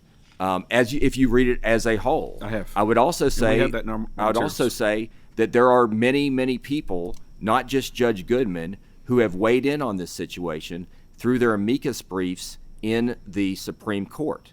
We have, on both sides, quite frankly. And the Supreme Court decided to take the case on discretionary review, and it's currently pending. What the Supreme Court will do with that, don't know. We don't know. If they decide to and whether they affirm or reverse doesn't matter for our purposes. But it would matter. It would matter, Mr. Chair, if it comes back to the case, if it comes back to Judge Goodman, and the Supreme Court has said that the University of Kentucky Medical Center does not have sovereign immunity, it means she was correct. And if she was correct, then her opinion is correct. And what I'm struggling still to understand is, Mr. Chair, you continue to say that we're not here to review her opinions or say whether she was right or wrong, but on the law, or on the facts or whatever it may be. But if the Supreme Court says she was right, and this committee in the interim has impeached her based on a Court of Appeals opinion that's not final, then I do not think that's appropriate. I think that the body needs to defer to the process that's outlined in the Kentucky Constitution, Section 115, that allows judicial review by the Supreme Court, or by the Court of Appeals, and then the Supreme Court, and that can play out. And that, Mr. Chair, it's a tried and true. We litigate every single day. Right. You Thank know, you. I mean, I know you do as well. We would like to respond to the Thomas case. I'm sorry, the Jones case just briefly, Yes, because sir. I know Judge Goodman is by the judicial rules is unable to respond to that. the Jones case, I want to point out, I think a lot has already been said about it. I won't belabor the point, but I think it's important to note that the plea agreement in that case was entered into between the Commonwealth and the defendant. And the Commonwealth did not object to probation or drug court at the outset of that case. That's what set the events in motion that ultimately Judge Goodman attempted to rectify. And the so best she could after the plea agreement had been entered. Let me make sure I can fairly articulate the facts on that and correct me where I'm wrong. So there was 2 times when the judge, the Commonwealth attorney, and the lawyers for the defense met together. The first time they met, there was an agreement that the defendant would go to drug court. The judge verbally ordered that. He was referred to drug court. But it was let me when finish. I say it was agreement. Yeah, let me finish and then correct me. So he was referred to drug court, and the drug court realized, presumably drug court is the one who found it, they realized that he didn't qualify. If somebody else realized, let me know. Then it came back to the judge, and the judge was told, hey, this is a co-plaintiff against you. She said, I'm going to have to recuse. And then she said, I'm going to enter an order, I'll get you the exact quote. I'm going to enter an order, but I know I don't have the lawful right to put him in drug court because he doesn't qualify under the statute. He was a Class C felon and on fentanyl, so forth. And she did it anyway, then recused. So when you said that was an agreement with the Commonwealth attorney, that's right on the first appearance. The second appearance, it's not correct. They objected. So there were multiple times that they appeared before the court. Correct. And when I say it started, the wheels started by the agreement. So it was a plea agreement. It wasn't just an agreement. I mean, this is a plea agreement that the Commonwealth attorney enters into with a defendant. Happens every day in criminal courts throughout the Commonwealth, where the Commonwealth says, we'll decrease the charges and we'll agree to this sentence. And whatever that had, I can't recall the specific sentence in here, but the agreement was not to object to probation. And the Commonwealth attorney was not objecting to probation and did not object to the defendant going to drug court. So that's the first appearance. That's the first time. And so no allegation of misconduct there. Now talk about the second appearance. Right. So that's the allegation. The subsequent appearances were drug court reviewed the information, initially did not object to accepting the defendant into drug court. I believe it was actually Judge Goodman and I may be mistaken on this, but I believe it was actually Judge Goodman that recognized through correspondence with the court administrator that the individual was not eligible.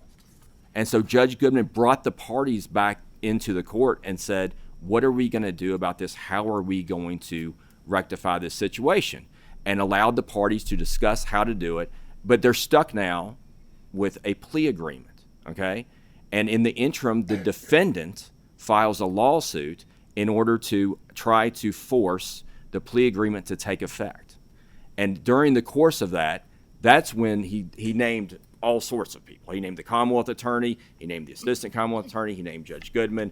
I can't remember who else. It was a pro se lawsuit filed by the criminal defendant, okay? And by the way, the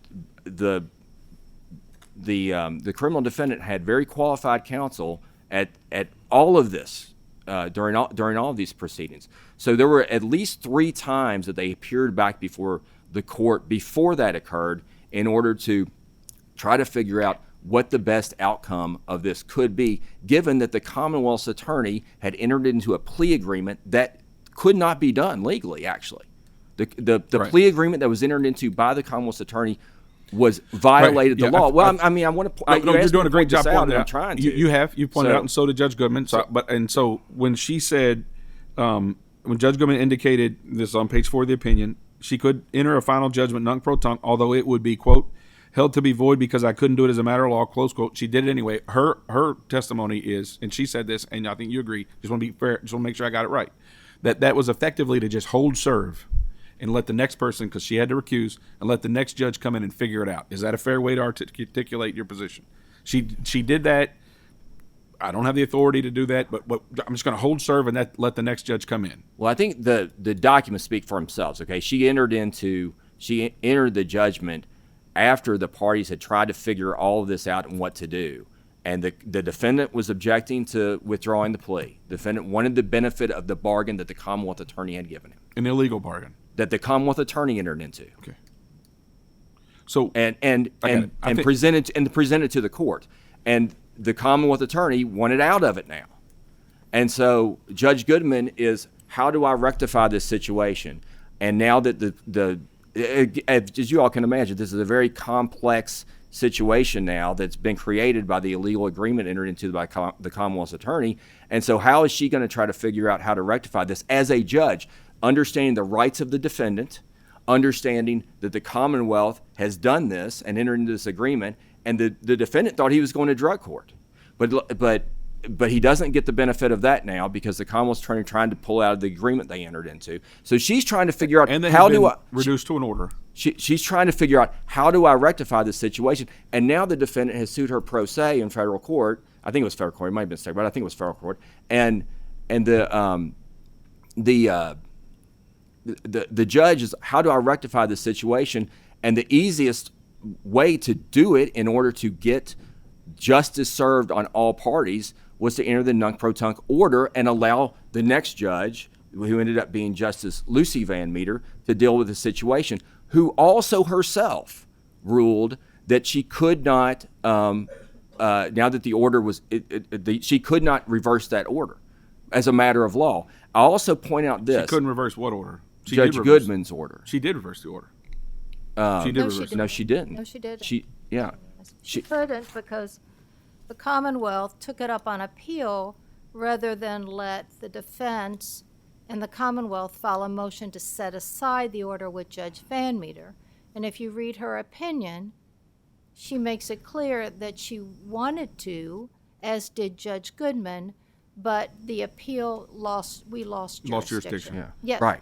And that is the crucial part, is that is why the order that was entered was non-pro-tunc.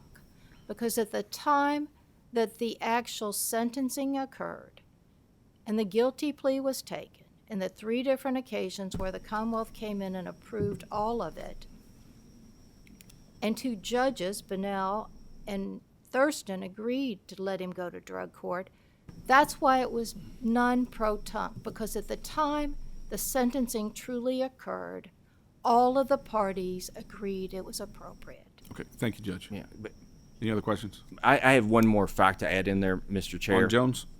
On Mr. Jones, Okay. yes. The defendant in that case was in custody, and so there was a lot of consideration to how do we resolve this fairly quickly. What ultimately occurred, he didn't get to go to drug court. He ended up staying in custody and serving out a longer sentence, even though the Commonwealth had agreed to not object to probation here. So the idea that she was, which is implied in the petition, the idea that she was being easy on a drug offender is inaccurate. Thank you. Any other questions?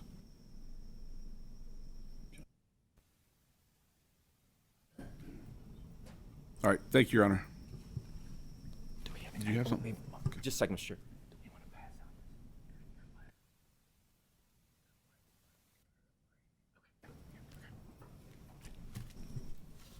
Thank you. Hold on a second. Mr. Watkins would like to recognize. I'm sorry. With all the terminologies, particularly in the Jones case and the non-pro-tunc order, which from what you all say, this is a retroactive order that is used to correct some sort of error. Is that appropriate definition? You want me? No, it just means it's entered in and it's backdated to backdated into effect at an earlier time. Well, then the error in that case would be the scope or the timeline of the order. I don't think there was an error. There was in the not an case, error. right? So it just backdates whatever was agreed. It just puts it back at a date certain in the past. It acknowledges or documents the actual time that the sentencing occurred. It was a sentencing order. There we go. And that happened prior to Judge Bunnell and I realizing the issue. No, thank you, Mr. Chair. Thank you, Your Honor. We're going to take a 5-minute break, and then we'll be back with Mr. Botkin. Are we done? He said they'll be back with Mr. Botkins. What do you think? You're mine.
Okay, we're back on the record. I see that Mr. Botkin is at the table and he is with someone, so please identify yourselves for the record.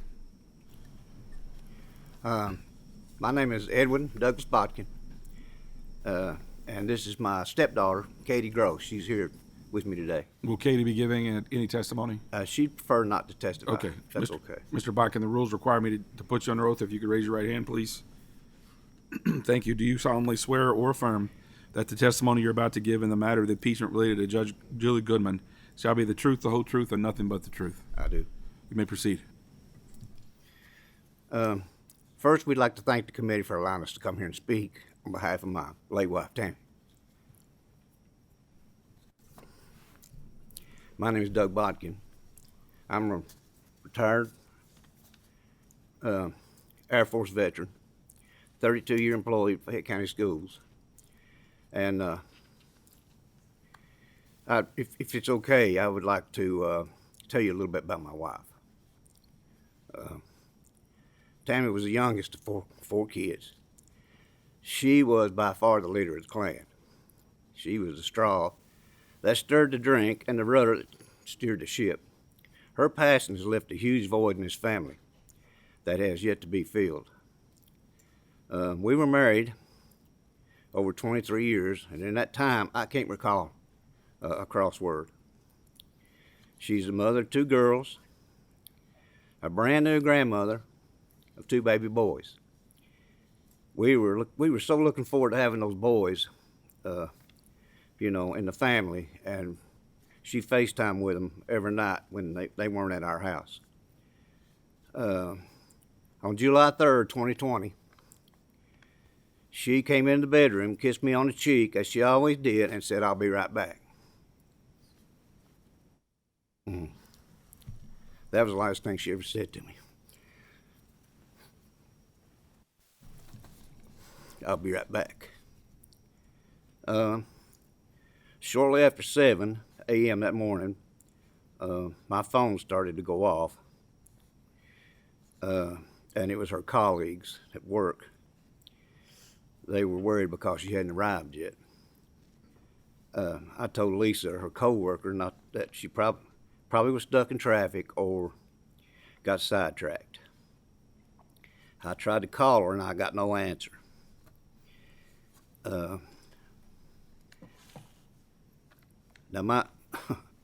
my son is a retired Kentucky State police officer, and I don't know if you're familiar with the cop knock, but they have a very unique way of announcing their presence. And I heard that knock that morning, and went to the door, and it was Fayette County coroner, whom I'd met a few times. He said, "Doug, there's been a terrible incident, and I hate to have to be the one to tell you your wife has been killed by a hit-and-run driver." Imagine the shock that in that instant, the life that you'd known was over. Her body was taken to Frankfurt, and we had to wait before we could have the visitation and the funeral. COVID restrictions restricted the number of people that were allowed in the funeral home. At any one time, some stood outside for over an hour just to give their last respects. It was estimated 350 people turned out for her visitation, and her funeral was on July 9th. There was an overflow crowd, and she was laid to rest that day. COVID was a disastrous time for everyone. We had Zoom hearings and delay after delay. Every hearing brought something different. I tried to explain to the rest who were not able to attend because of work. This is a blue-collar family. They can't afford to take off every time there's another hearing. However, the summer after she passed, I retired from Fayette County Schools after 32 and a half years. I just simply had enough. So it was up to me to keep the family up to date. In December of 2023, there was a hearing, and we thought it was a plea agreement hearing. So the whole family was there, and much to our surprise, the defense asked for dismissal of the charges. The judge agreed and declared the charges dismissed. I was dumbfounded, and the family immediately asked me what just happened. I said, I don't know, but trust me, this isn't the end of this. So I was assured by the Commonwealth Attorney's Office that there would be an appeal. I wasn't very hopeful. I did some research, and not very many cases are overturned in appeal. So it was a painfully long 2-year process. But in December of 25, I received news that the dismissal was overturned and the charges were reinstated. And that brings us to today. Do you have any questions of me? Mr. Blanton? Thank you, Mr. Chair. Just a quick comment. Mr. Bobkin, thank you for being here today and speaking. I know this was very difficult for you. As one old retired trooper myself, to the father of a retired trooper, you have our sincerest condolences and prayers. I understand totally seeking justice for what happened to your wife, and I'd be doing the exact same thing you are. So I just want to thank you for having the courage today. Not many people would have that courage, and thank you for being here with us. Appreciate it. Anyone else like to be recognized? Mr. Bakken, is your testimony complete? Yes, sir. Okay, thank you, sir. Mr. Denham, Mr. McBride, can you come up here for a second? Pam.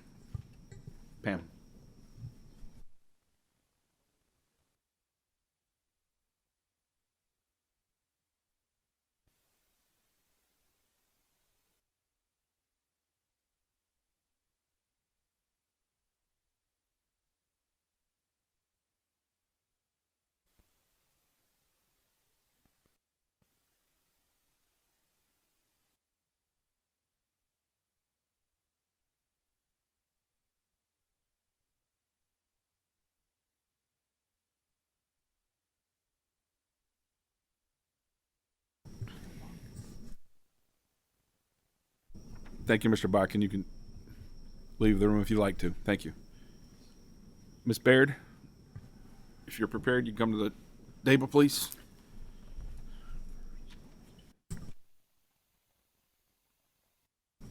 If you could identify yourself for the record, please. Can you make sure the microphone is on? Okay. Ms. Baird, so I'm going to swear you in if you could raise your right hand. Do you solemnly swear or affirm that the testimony you're about to give in the matter of the impeachment related to Judge Julie Goodman shall be the truth, the whole truth, and nothing but the truth? Okay, you may proceed. And is the green light lighted? I don't know if it is. Push it and let's see. Oh, sorry. Okay, all right. We should do a better job there. With technology, that's our fault. It happens all the time. That's okay. It looked green, yes. I think the record got everything. You may proceed. Thank you. Thank you for the opportunity to speak to you today. Before I begin, I want to clarify for those present and for those watching, I did not file the petition for impeachment against Judge Goodman, and I did not know that former Representative Killian Timoney was going to do so. I also did not call this committee requesting to testify.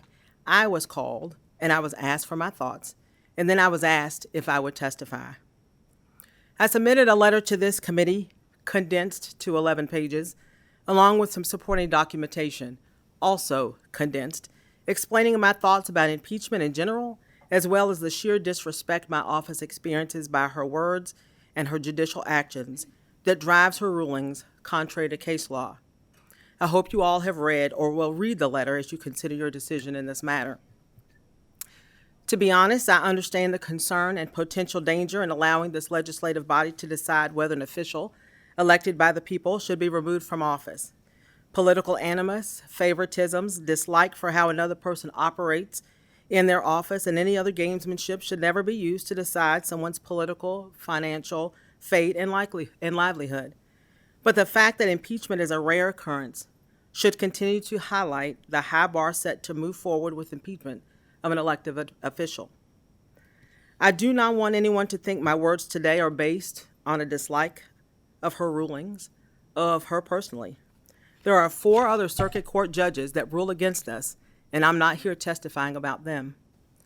Rather, my statement is an account of the words and deeds of Judge Julie Goodman and how she conducts herself in court and towards us that guide how she rules that are clearly not based on well-established law.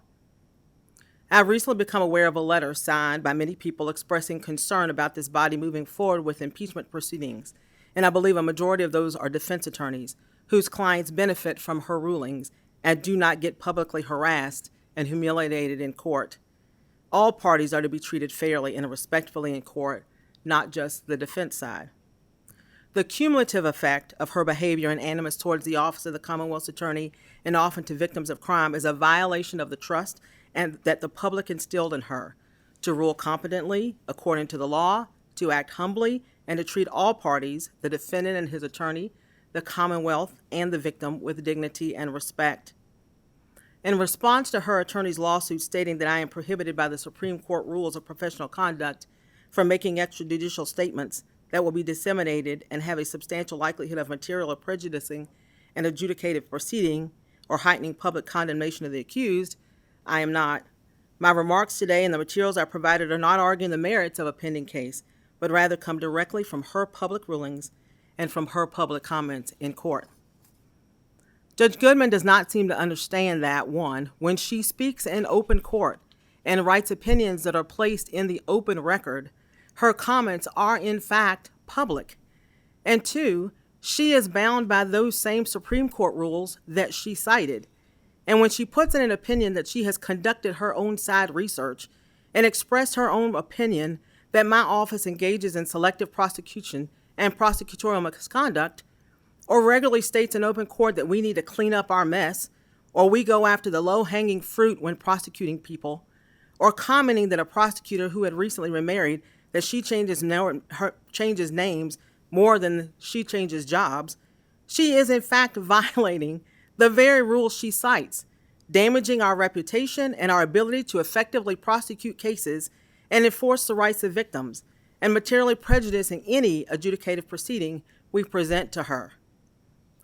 As a prosecutor, when a person is charged with a crime, there are specific statutes governing those actions, sometimes the definition and sometimes our interpretation of the statute to determine if the facts of the crime fit. In the case of impeachment, there's not really a definition of misdemeanors in office. In Judge Goodman's answer, she indicates the standard is whether her actions are far outside the bounds of decency or sound government. Impeachment is intended to address only serious abuses by public officials, and conducting this impeachment hearing would violate the separation of powers between the legislature and the judiciary, that the sole basis of these proceedings is because there is a disagreement of her rulings.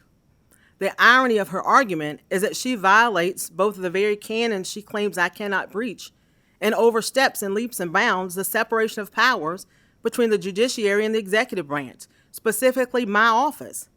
My statement is not about disliking a ruling. It is about a full, comprehensive look at her disregard for precedent, established case law, and statutes in an effort to impose her personal will on a case. I believe the role of the Commonwealth's attorney is threefold. First, to represent the citizens of Fayette County, to protect the right to be safe in their homes.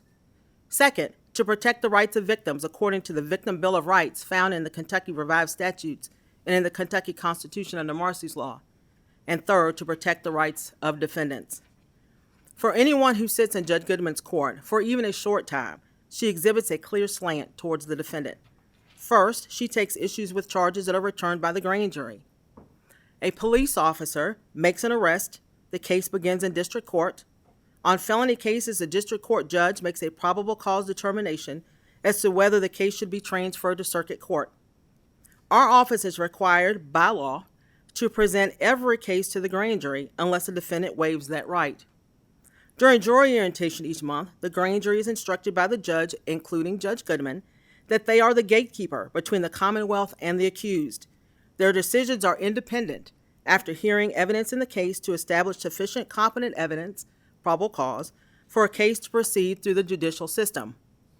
We cannot compel a defendant to testify, as he or she has a right to remain silent and to not incriminate themselves. Also, the prosecutors are not present during the deliberations with the grand jury. We can only instruct them on the law, and we cannot improperly influence their decisions. Sometimes we may not be in agreement with all the charges that are returned. After an indictment, a defendant may provide additional information for consideration of an offer, or a case may linger for years before a resolution that may require us to make lower offers. Judge Goodman does not consider that aspect of the plea discussions. Rather, she tells us that we have overcharged defendants, thus leading to her belief of misconduct and selective prosecution. When a defendant has committed an offense, whether new or while on bond, probation, or parole, the bond will often be discussed. Depending on the circumstances, the criminal rules allow our office to request a bond hearing and allows victims to speak. The statute requires the court to consider the nature of the offense, the likelihood a person will reoffend if released, and the likelihood a person will reappear in court if released. In requesting the hearing, we often want to explain the seriousness of the offense, the dangerousness of the offense, or whether the defendant committed the crime against the same victim. Under Marcy's law, the victim has a right to be heard, to be present, to have reasonable protection from the accused, and their safety and their family's safety considered in setting bail.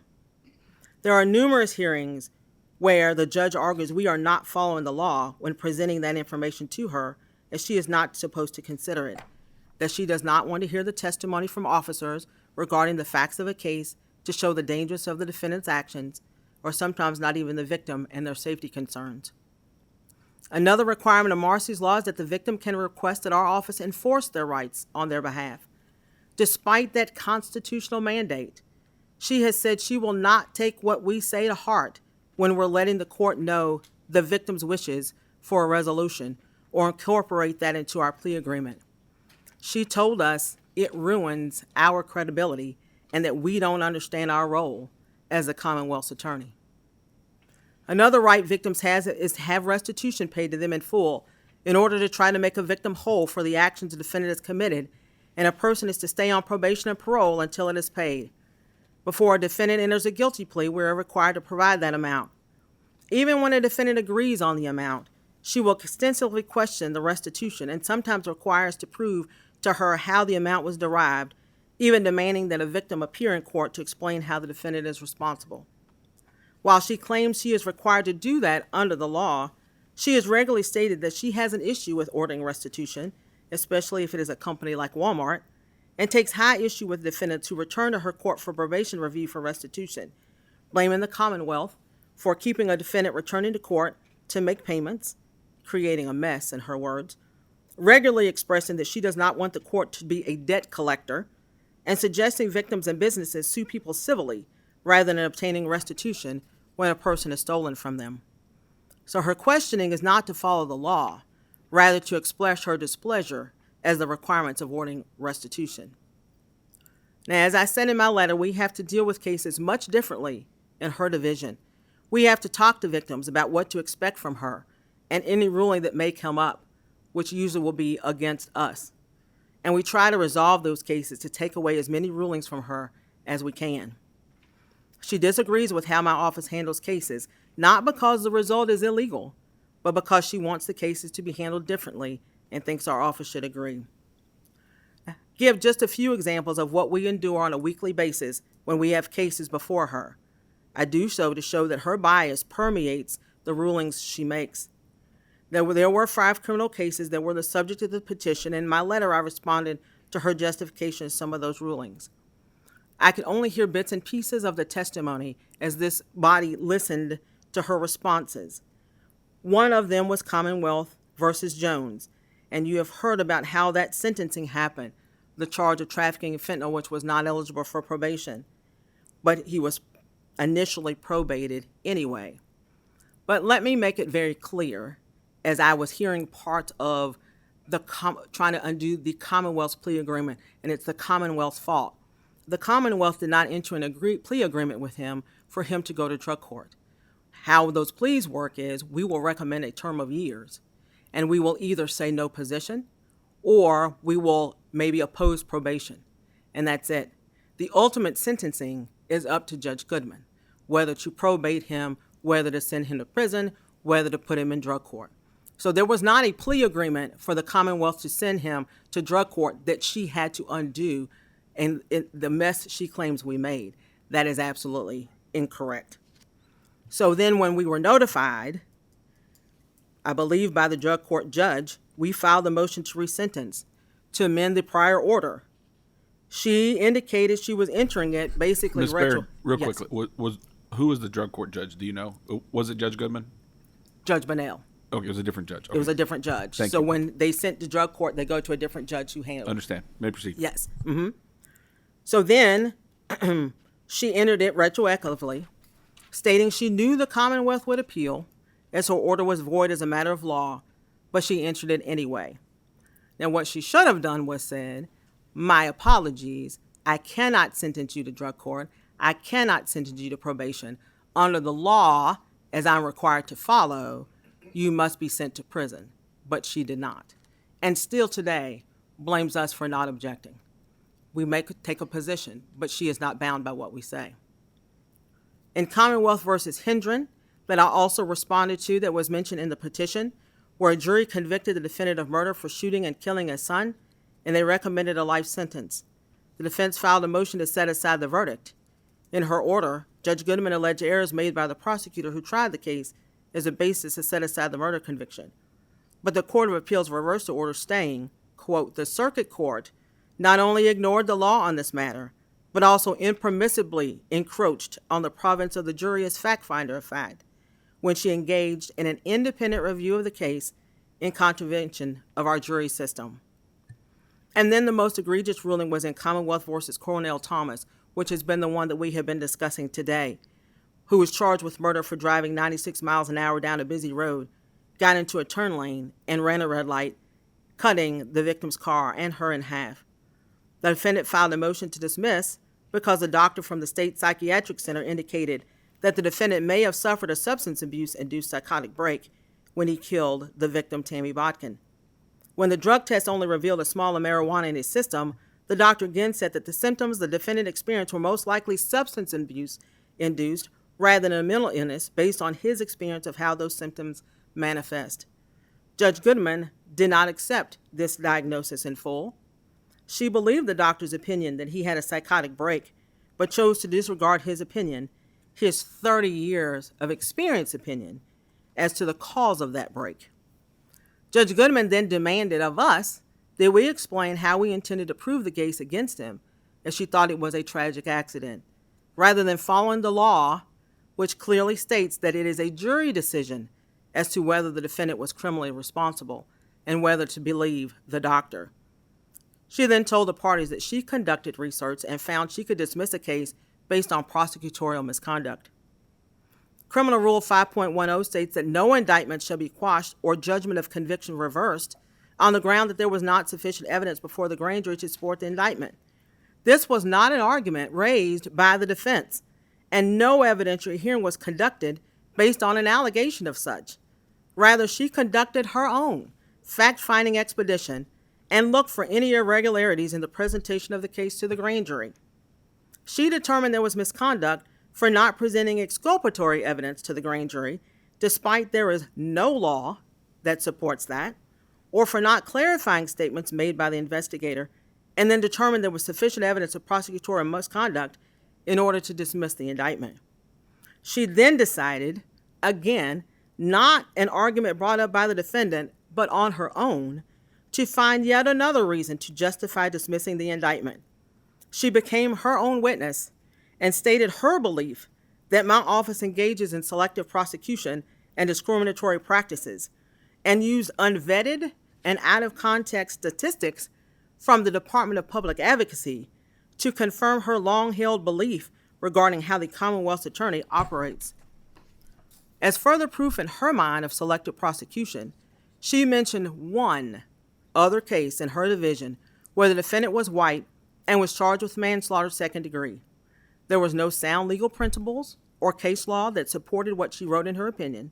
There was no mention of other cases pending in her division where white defendants were charged with murder or African American defendants were charged with manslaughter second degree.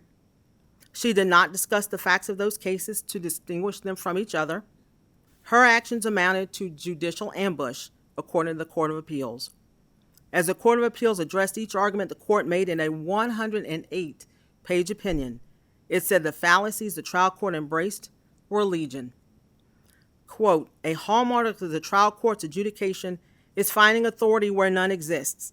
The first example is its ruling that Criminal Rule 8.16 authorizes dismissal of the indictment at the pretrial stage. After acknowledging no Kentucky authority ever said so, the trial court turned to federal jurisprudence, then misinterpreted it. Quote, the Fayette Circuit Court here granted the improper motion, delaying justice for appellee in the Commonwealth by commandeering the intentional system of justice our federal and state constitution designed. Quote, it is somewhat astounding that a Kentucky judge would be unaware of a legal concept so universally known. In all English-speaking courts, the accused is obligated to introduce proof if he would overcome the presumption of sanity. Kentucky is one such English-speaking jurisdiction where no rule is more generally acknowledged nor more fully sustained by reason than the one which presumes every person to be of sound mind. Quote, the trial court abused and exceeded its authority under the mere guise of supervisory authority with no prompting by the parties and disregarding the separation of powers. The trial court rejected the grand jury's independent decision to indict and encroached upon the prosecutor's duty to carry out a core executive branch function to prosecute that indictment. In doing so, the court abused its power in a way that reflects poorly on the judiciary as a whole. Quote, that supports our belief that the trial court failed to read closely enough to understand its holding, but instead plucked out of context snippets supporting its desired outcome. Quote, in support of its own allegations of selective prosecution, the trial court effectively testified that in its 15-year tenure on the bench, it has noted a clear pattern of disparate charging decisions by the Commonwealth, in which white defendants are charged with lesser offenses and given better offers than defendants of color. The trial court appears unaware of a rule of evidence prohibiting her own testimony. Quote, it is difficult to believe that a trial court, aware of this jurisprudence, would even imagine it appropriate or permissible to pursue a selective prosecution claim sua sponte. In fact, we found sua sponte pursued that claim unique among all American jurisprudence we surveyed. Absent any reasonable explanation, it would appear the trial court embraces an animus of unknown origin toward the Fayette Commonwealth's attorney. And despite this ruling from the court, Judge Goodman still believes that her rulings were based on sound legal principles. This belief would lead one to think that she does not intend to change her legal thinking or her research abilities. We are limited in our ability to address her behavior. For some pretrial evidentiary rulings, we can consult with the Attorney General about whether to pursue an appeal. And if you noticed the chart, 80% of the time, she rules for the defense, much different than the other four judges. However, unlike the defendant, if she makes improper rulings during trial, we cannot appeal those rulings post-trial or obtain a reinstatement of a case if a verdict results in an acquittal or a conviction to a lesser offense. I have filed motion to recuse her from cases, but despite her actions, she believes she can be fair. I requested the Supreme Court Chief Justice review 2 of those motions. They did not rule on the merits. One ruled it would be improper to rule since I referenced the Thomas case, which at the time was still on appeal. The other ruled that motion that was not timely filed. The concern at this point is that she does not acknowledge that she may have been wrong in her rulings, does not acknowledge her animus towards us, and that her beliefs affect her ability to rule based on applicable case law. And it is a disservice to the citizens of the Commonwealth and the victims whose cases draw her division that we have to wait 4 more years on the hope that somebody will run against her. In deciding whether Judge Goodman has committed a misdemeanor of office, consider the judicial canons that she claims she did not violate in her supporting documents. Rule 1.2 is promoting confidence in the judiciary. A judge shall act at all times in a manner that promotes public confidence in the independence, integrity, and impartiality of the judiciary, and shall avoid impropriety and the appearance of impropriety. Rule 2.2, impartiality and fairness.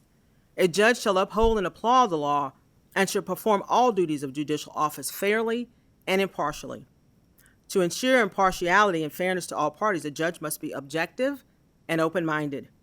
Although each judge comes to the bench with a unique background and personal philosophy, a judge must interpret and apply the law without regard to whether the judge approves or disapproves of the law in question. When applying and interpreting the law, a judge sometimes may make good faith errors of fact or law. Errors of this kind do not violate this rule. And Rule Point 2.3, bias, prejudice, and harassment. A judge shall perform the duties of judicial office without bias or prejudice. A judge shall not, in the performance of judicial duties, by words or conduct, manifest bias or prejudice. A judge who manifests bias or prejudice in a proceeding impairs the fairness of the proceeding and brings the judiciary into disrepute.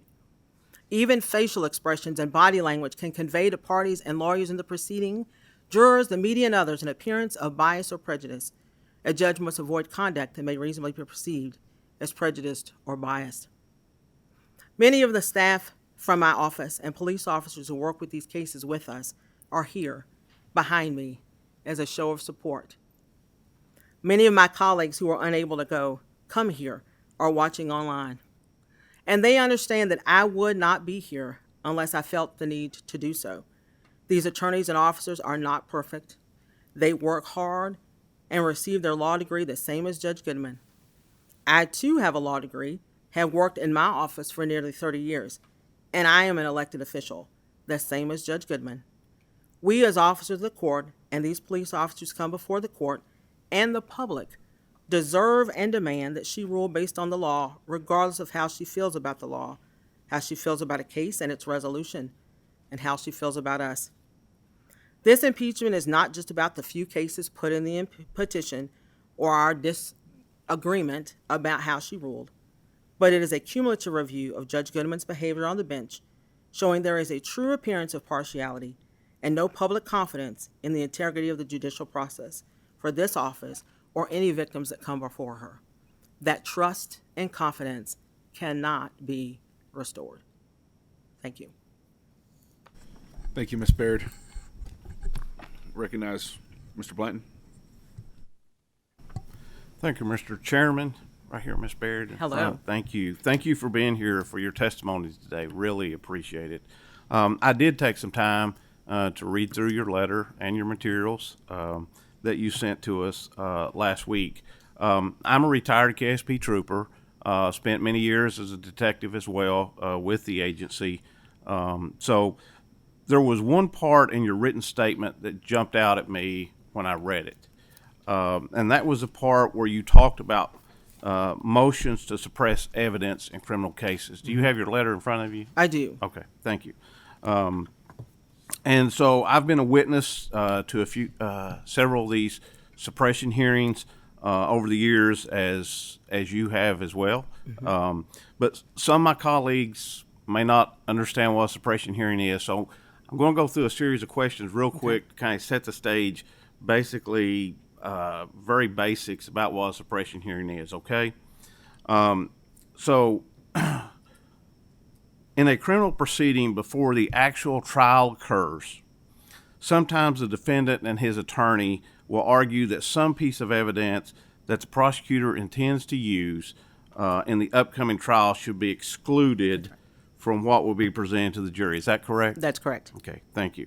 And for argument's sake, let's say this. The argument goes that the evidence is hypothetically, let's say it's a weapon, a gun, if you will, that was used in a homicide, was found by the investigating officer who used methods that violate the right of the defendant to be secure from unreasonable search and seizures under the Fourth Amendment, correct? That is correct. Okay. So even before the jury is impaneled, the judge will hold a separate hearing to determine whether the defendant's Fourth Amendment rights were violated, correct? Yes. Okay. If the judge determines the weapon was found or obtained by means of an unlawful search, then the judge would issue a ruling that the weapon cannot be used as evidence in that trial, correct? That is correct. Okay. And that's why we call it a suppression hearing. Yes. Right? Because the judge is being asked by the defendant to suppress or to prevent the evidence from being used before the jury. Yes. Correct? Okay. Now, when a judge grants a motion to suppress evidence, it often dramatically, or it can dramatically shift the case to the defendant's favor, frequently leading to dismissal or highly favorable resolution for the defendant. Would you say that's correct? That's absolutely correct. Thank you. On the other hand, if the judge determines there was no violation of the defendant's rights under the Fourth Amendment, then the evidence will not be suppressed and it can be used at trial, correct? Yes. Okay. Ms. Berry, could you please turn with me to the page, which would be the third page from the back, where your statement shows a table with some numbers in relation to suppression hearings in criminal cases in Fayette County. Yes. Are you there? Yes. Okay. This is what jumped out at me when I read through that, and I look. Hold on, John. Let's do the members. Third Just a second page to from get the that. back from her letter.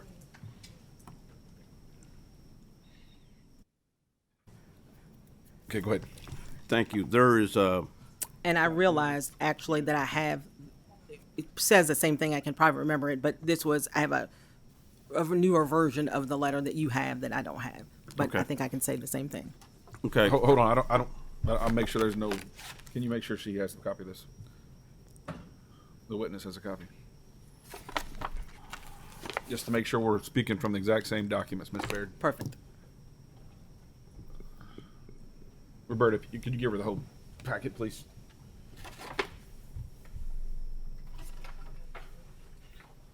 Have her identify that as her letter before you ask the next question, if you would. Yep. Thank you. Thank you. Ms. Baird, would you please take a look at that and confirm that that is your letter? Yes, this is my letter. Okay. And again, on the third page from the last page, there's a box, a chart there, if you Yes. will. Yes. Okay. So in that, I see the names of Judge Goodman and several other judges that are listed there. Could you explain why there's a third row? We see not one name, but three names right together, where it says Minifield, Taylor, Corsoni. Yes, so we began this table from 2019 when Judge Goodman took the bench. During that time frame, there were three judges that fell into the 7th Division bench. So Judge Minifield is our current judge, but from 2019 to present, Judge Taylor and Judge Scorsoni also were served in that 7th Division. So some of those numbers involve all three of those judges from that time frame. Okay, thank you for explaining that. Now, these 5 rows, that's one for each of the 5 divisions within Fayette Circuit Court. In other words, Fayette Circuit Court has 5 different divisions, 5 different circuit judges, correct? Yes. Okay. And right above that table on your letter, with the numbers in it, and I'm going to quote from the letter, in researching our case management record system, I reviewed the approximate number of hearings conducted on defendant's motion to suppress and the result of those rulings made by our circuit court judges since December 1st, 2019, when Judge Goodman took the circuit court bench. The disparate results were not surprising. Correct quote from your letter. Yes. Okay. Now let's take a look at the rows of numbers next to Judge Goodman's name. It says that in this period of time there were approximately 30 hearings on a motion to suppress evidence to prevent it from being used in an upcoming trial, correct? Yes. Okay. And it says that those 30 hearings, 6 were overruled or denied, which are, as you write, means 6 of the 30 motions were decided in favor of the Commonwealth. Is that correct? Yes. Okay. The next to that, it says that 24 of the 30 hearings ending with the motion being sustained. In other words, in favor of the defendant, correct? Yes. Okay. And then on the far right column, it says that in 80% of these suppression hearings, the defendant was successful in asking Judge Goodman to grant the defendant motion to suppress the evidence before trial, correct? That's correct. Now let's compare that 80% to the other 4 divisions. Let's start with Judge Travis. What was the defendant's success rate for a suppression hearing in Judge Travis's courtroom? 12%. Okay. How about Judge Van Meter's courtroom? 12.5%. Judge Bunnell, 18%. and then there's the courtroom that belongs to the 3 judges over that period of time. What was their outcomes? 32%. 32%. So let me ask, if I'm understanding this correctly, in the 4 courtrooms other than Judge Goodman's courtroom, the defendant success rate ranges between 12 and 32%. Is that correct? Yes. And in Judge Goodman's courtroom, the defendants were successful 80% of the time. That is correct. So I'm trying to understand why this discrepancy here is so large. When you think about the legal standard that is applicable to these motions to suppress evidence, is that a legal standard that's supposed to be the same for one judge to the next? Yes. Or is the legal standard supposed to change depending on what judge the case is in front of? It is supposed to be the same for all 5 judges. Okay. So the legal standard is supposed to be the same regardless of who the judge is. That is correct. Now, in your written statement, right there below the table, showing all these numbers, I see where you wrote, and I'm quoting from your letter, the Commonwealth has appealed a number of these cases, many of which were reversed for her failing to adequately apply the law, the facts of the cases. That's what you wrote, correct? Yes. Okay. Is it true, Ms. Baird, that you have gotten some of her rulings overturned by the Court of Appeals? Yes. Okay. Did you pursue an appeal in all 24 of these 30 instances, Ms. Baird? I do not know the answer to that. I would suspect no, but I don't know the answer to that. Okay. So, suspecting no, did you know what happened in the cases where you didn't pursue an appeal? Again, I don't know for sure. I can say oftentimes we will look to see whether it was a close call. We will look to see whether or not an appeal would somehow change the law. We look at a variety of factors. We will look at maybe the strength of the case, and is it a scenario where it would get reversed, but we're going to amend it anyway. There's a variety of factors that will go into why we decide not to file an appeal on a case. So of those 24 cases that ruled in the favor of the defendant that you did not appeal, were some of those cases, did they have to be dismissed? Do you know? If she suppressed the evidence, oh yes, for sure. Okay, thank you. And let me clarify something too, and make sure I'm correct. Where you have 5 different circuits or divisions within the circuit, cases are randomly assigned to judges, right? Yes. And you have no control over that. You don't pick and choose. They're randomly assigned to the 5 different divisions, correct? Yes, that's correct. Okay. So, and then I want to go on. Then you wrote this, and I'm going to quote, it says, so either she does not correctly research cases and is not competent to adjudicate them, or she chooses to interpret them in a way that she can rule against the Commonwealth. Is that your statement there? Yes. Okay. Ms. Baird, let me ask you, which of these possibilities do you believe is more likely? That Judge Goodman genuinely does not know the law, or that she knows what the law is, she just chooses not to follow the law? I am obviously not in her head. Based on comments that she makes and legal discussions that we may have, I suspect it may be a little bit of both. Okay, very good. So a while ago, you were reading through the some of the statements from the appeals court, and you made mention that you quoted about the ambush statement that they made. Do you feel like, I think that was that in the Thomas case? Yes. Okay. Do you feel like you were ambushed in that case? Yes.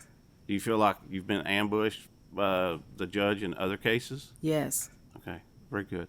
I'll yield my time back over to the chairman and reserve my time. Thank you. Mr. Doan? Thank you, Mr. Chairman. Ms. Baird, up here. It's like I hear a voice. Thank you for coming here today. A little bit about myself. I'm a family law attorney. Don't practice a whole lot of felonies, so I never would have been down there with you. I had a chance to review your letter, and I wanted to ask you a couple of questions about it. If you've got it in front of you, it'll be page 10. It should be the second to last page there. You know, we've drilled down as this committee on 7 or 6 cases that were in front of Judge Goodman, but it's my understanding that she's had some 71,000 plus cases. And I want to understand a little bit about those interactions that you've had with her court and some of those other cases that we've not necessarily talked about today. In your letter about midway down on page 10, you mentioned that your office has to have very different conversations with victims whose cases are assigned to Judge Goodman's court compared to other judges.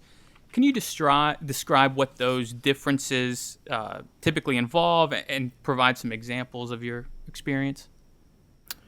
We will, I cannot think of specific examples right off as I'm talking. It may as I'm thinking about it, but generally I will say what we have to deal with. We, as you saw with 80%, we are just accustomed that whatever she's going to do is going to be ruled against us, regardless of the law. And usually what happens is we may argue the law, go back and forth about it. She'll have an opinion about what the law is, even though we may disagree, and then she just shuts us down. And then says, or I'm not going to argue with you, or she'll change the subject. And so we're accustomed to the fact that she's going to rule against us. So when we have conversations with victims, we will say, I know we're having this hearing, do not expect a favorable outcome, even though the law may support us. Or we may say, given comments that she's made in other parts of this hearing, we are not convinced that she may rule in our favor during trial. Well, I can give an example of one of them.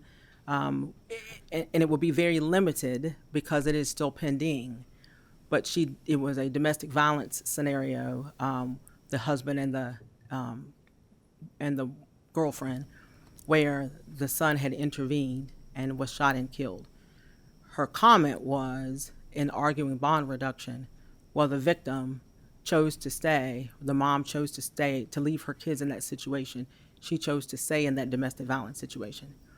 So I say that to say there are comments that sometimes are made during court that we will say to a family, we may need to talk about a plea because I'm not convinced that at a trial she may rule in our favor for various things.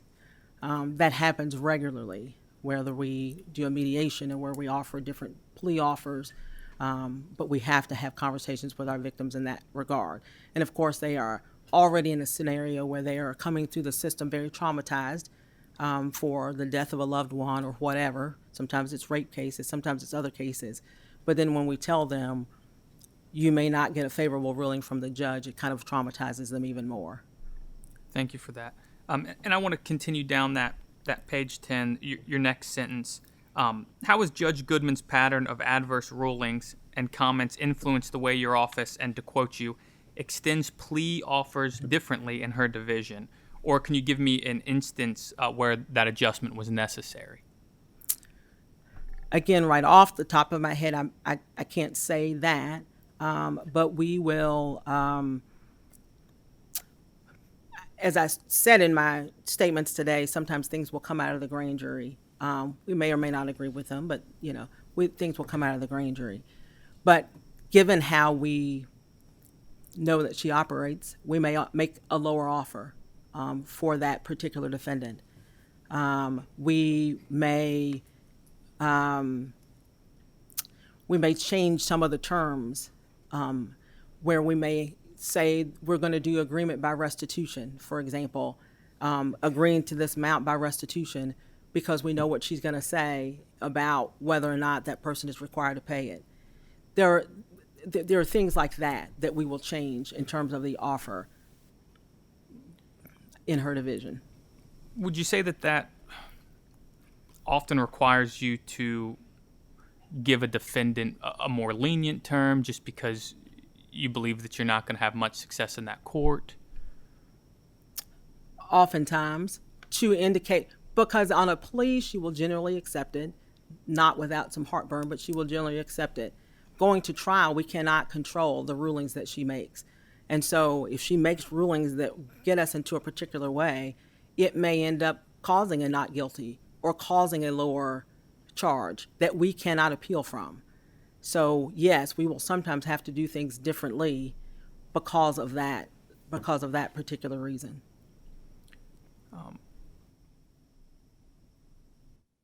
Ms. Baird, in your letter, you described Judge Goodman's public derogatory comments accusing your office of overcharging defendants and chastising prosecutors for how cases are resolved.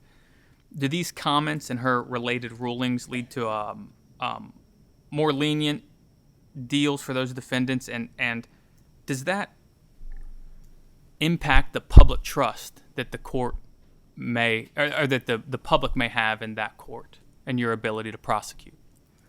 So 2 parts, and I'm hoping I can remember both of them. On one hand of it, she comments regularly that we overcharge. And we have to say, well, we didn't charge it. It started by way of the police, then it goes to district court, and then it comes to us. We don't have a say-so in that path. All things that come up to us from district court, we're required to send to the grand jury. And then, as I said, the grand jury hears the information. Oftentimes it's one-sided, but here's the information, and then makes a decision.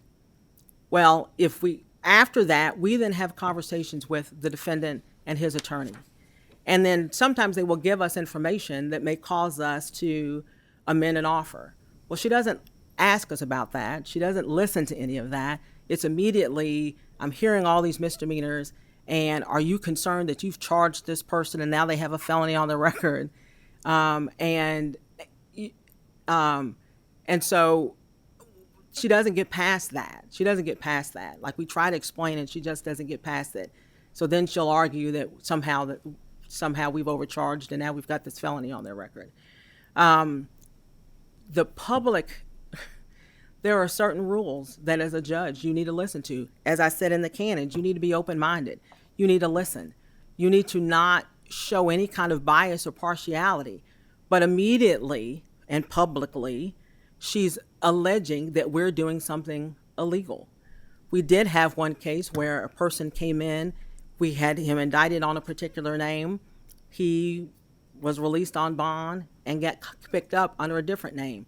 The warrant got changed to reflect that additional name. Well, he gets picked up, he comes into court, he says, you illegally arrested me, you should have arrested my brother. Well, he was lying, but immediately it was, you arrested an innocent man. I mean, it was immediately you arrested it. Well, come to find out, no, he just lied. So I say that to say the public expects certain things, for her to be open-minded, for her to listen, for her to not show any bias or partiality towards the Commonwealth. And if she did, which I've invited her many times, if you truly see something that I am doing, particularly in 2022 when I was appointed, please just talk to me. And then she says, well, I've called the Commonwealth many times. I've never had a conversation with you about what you perceive. What we get is you harassing the prosecutors in court. At this point, I don't trust anything that you say. I don't trust any constructive criticism you may or may not have because of how you've manifested it and how disparate her rulings are different from the other 4. The other 4, absolutely, will call, hey, this thing happened in court. We will talk about it. Not a problem. That is not how it comes out from 4th Division docket at all. I hope that answered your question. Thank you, Mr. Chairman. That's all I have. I'll yield my time back. Thank you, Mr. Doan. Ms. Stevenson, you're recognized.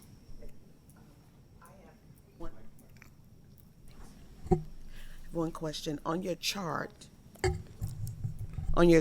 you say that 24 of her cases were sustained in favor of the defendant. Mm-hmm. And my question is, do we know if those rulings were correct or not correct? We have had, I don't know, I don't have all of them back. Obviously, I did not pull all 24 of those. I know several of them were reversed. So like one of them I have that I did put in my materials, it was a conversation about, we were going into it about whether or not an individual, the police officers could do what's called a protective sweep. They were looking for a person who had an outstanding warrant for murder. They found out where he was and surrounded the house. The defendant was in there along with 3 other individuals none who lived there, none were on the lease, none were not claiming the house or anything in it. So the police, seeing multiple people in the house trying to escape, a gun on the bed, they were entitled to secure that location and do what's called a protective sweep. Once they found that evidence, they stopped everything and then got a search warrant, all of which was legal. So when the hearing started, 2 of the defendants, through attorneys, said, we are not going to participate because we don't have what's called standing. We're not claiming anything in here. Well, there was a back and forth discussion between Judge Goodman and the defense attorney, who was arguing that they didn't have the right to appeal, and she disagreed with him. I then put in my response, very clear language in bold, you have to assert some sort of standing. Well, she didn't do that. And then argued something else with respect to why they did not have the right, the police, to do what's called a protective sweep, even though the law is very clear. She talked about the fact that the defendant with the warrant was removed, and so then that stopped everything, which is also clearly not correct. And so that was reversed, and the Court of Appeals said, absolutely not. You misimplied the law. We have several of those When scenarios. you say several, could you just give me an estimate? 2, 3, 10? I mean, several. I'm just Of trying the 24, Of the 24, yeah. I cannot give you a number in that regard. I said that one because that was my case. I remember. I know that we have the Thomas case. I know we have Hendren. I know we have some of those that are reversed. A couple of them that, as they said, were still pending discretionary review. We did have one of them where our office filed a motion to suppress a body cam. The officers were talking about whether or not they believed a victim, and that the law is very clear that officers or witnesses cannot testify about the credibility of another. So we just filed a motion in limine to keep that from coming up. She indicated it could, despite the laws to the contrary. So that was appealed, and then there was actually a hearing at the Supreme Court that returned and said, no, the law is clear that doesn't get to come in. So I'm remembering these as we go. Can I remember from 2019? I can't give you a specific number, no. Thank you. Thank you, Ms. Stevenson. Mr. Watkins? Thank you, Mr. Chair. Thank you for your testimony today and the information presented. I do want to hone in on this table of, as it is quoted, disparate results between the different circuit court judges. And again, not being an attorney, not really being familiar with these processes, just looking at this initially, an 80% defendant's suppression success rate in comparison to the others is quite literally an outlier. I guess my question from the data perspective is there some sort of legal rule of thumb, margin of error that that should be expected in terms of the success rate between circuit courts? A little bit. There are times when the Commonwealth will review a case and think this probably should be suppressed. But the mechanism obviously is then to have a hearing, and we just, we explain what the law is and then the judge rules. That doesn't happen very often, but there are times when that does. There are times when it may be a close call between, what the judge rules and what the case law is in a particular circumstance, and then we let the judge rule. Those may be cases we don't appeal, so we talked about that. But those are generally not, those are relatively far and few between, I guess I should say, that would not spike up those numbers. So yes, there are times when that happens, but not that would cause, particularly because the divisions are drawn randomly, that would not cause that particular uptick in her division. And in the event that, I do want to move on to the section where you talked about prepping victims to have an experience in the judge's court, assumingly letting them know ahead of time that things may not work in their favor. It is my belief that every victim is going to want the max sentence for whatever grievance it is. and that many courts across the country oftentimes leave victims disappointed by those actions. I think that would be fair to say. But you hone in on something with this table and then the subsequent testimony of your office's true desire to prepare people for what you are saying is an uncharacteristic experience in this court.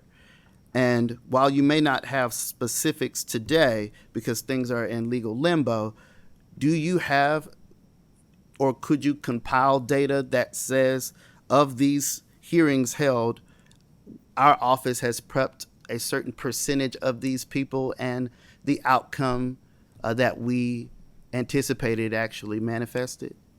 We probably could. We would go back and look at our case management system to see what those are. Some of them may be drug cases where there's not a victim or something along those lines. But those that have a victim, we can. Okay. And that's helpful for me because the table really shows, again, like I said, this outsized experience that is so important, so egregious, that your office believes that you need to prepare victims to experience it. So with you going back through the case management system, that lets me know that you're tracking these things and you're really putting some effort to it. With that being said, and based on the letter and the testimony today, does your office have the ability to file any formal petitions or complaints with the JCC? We do. And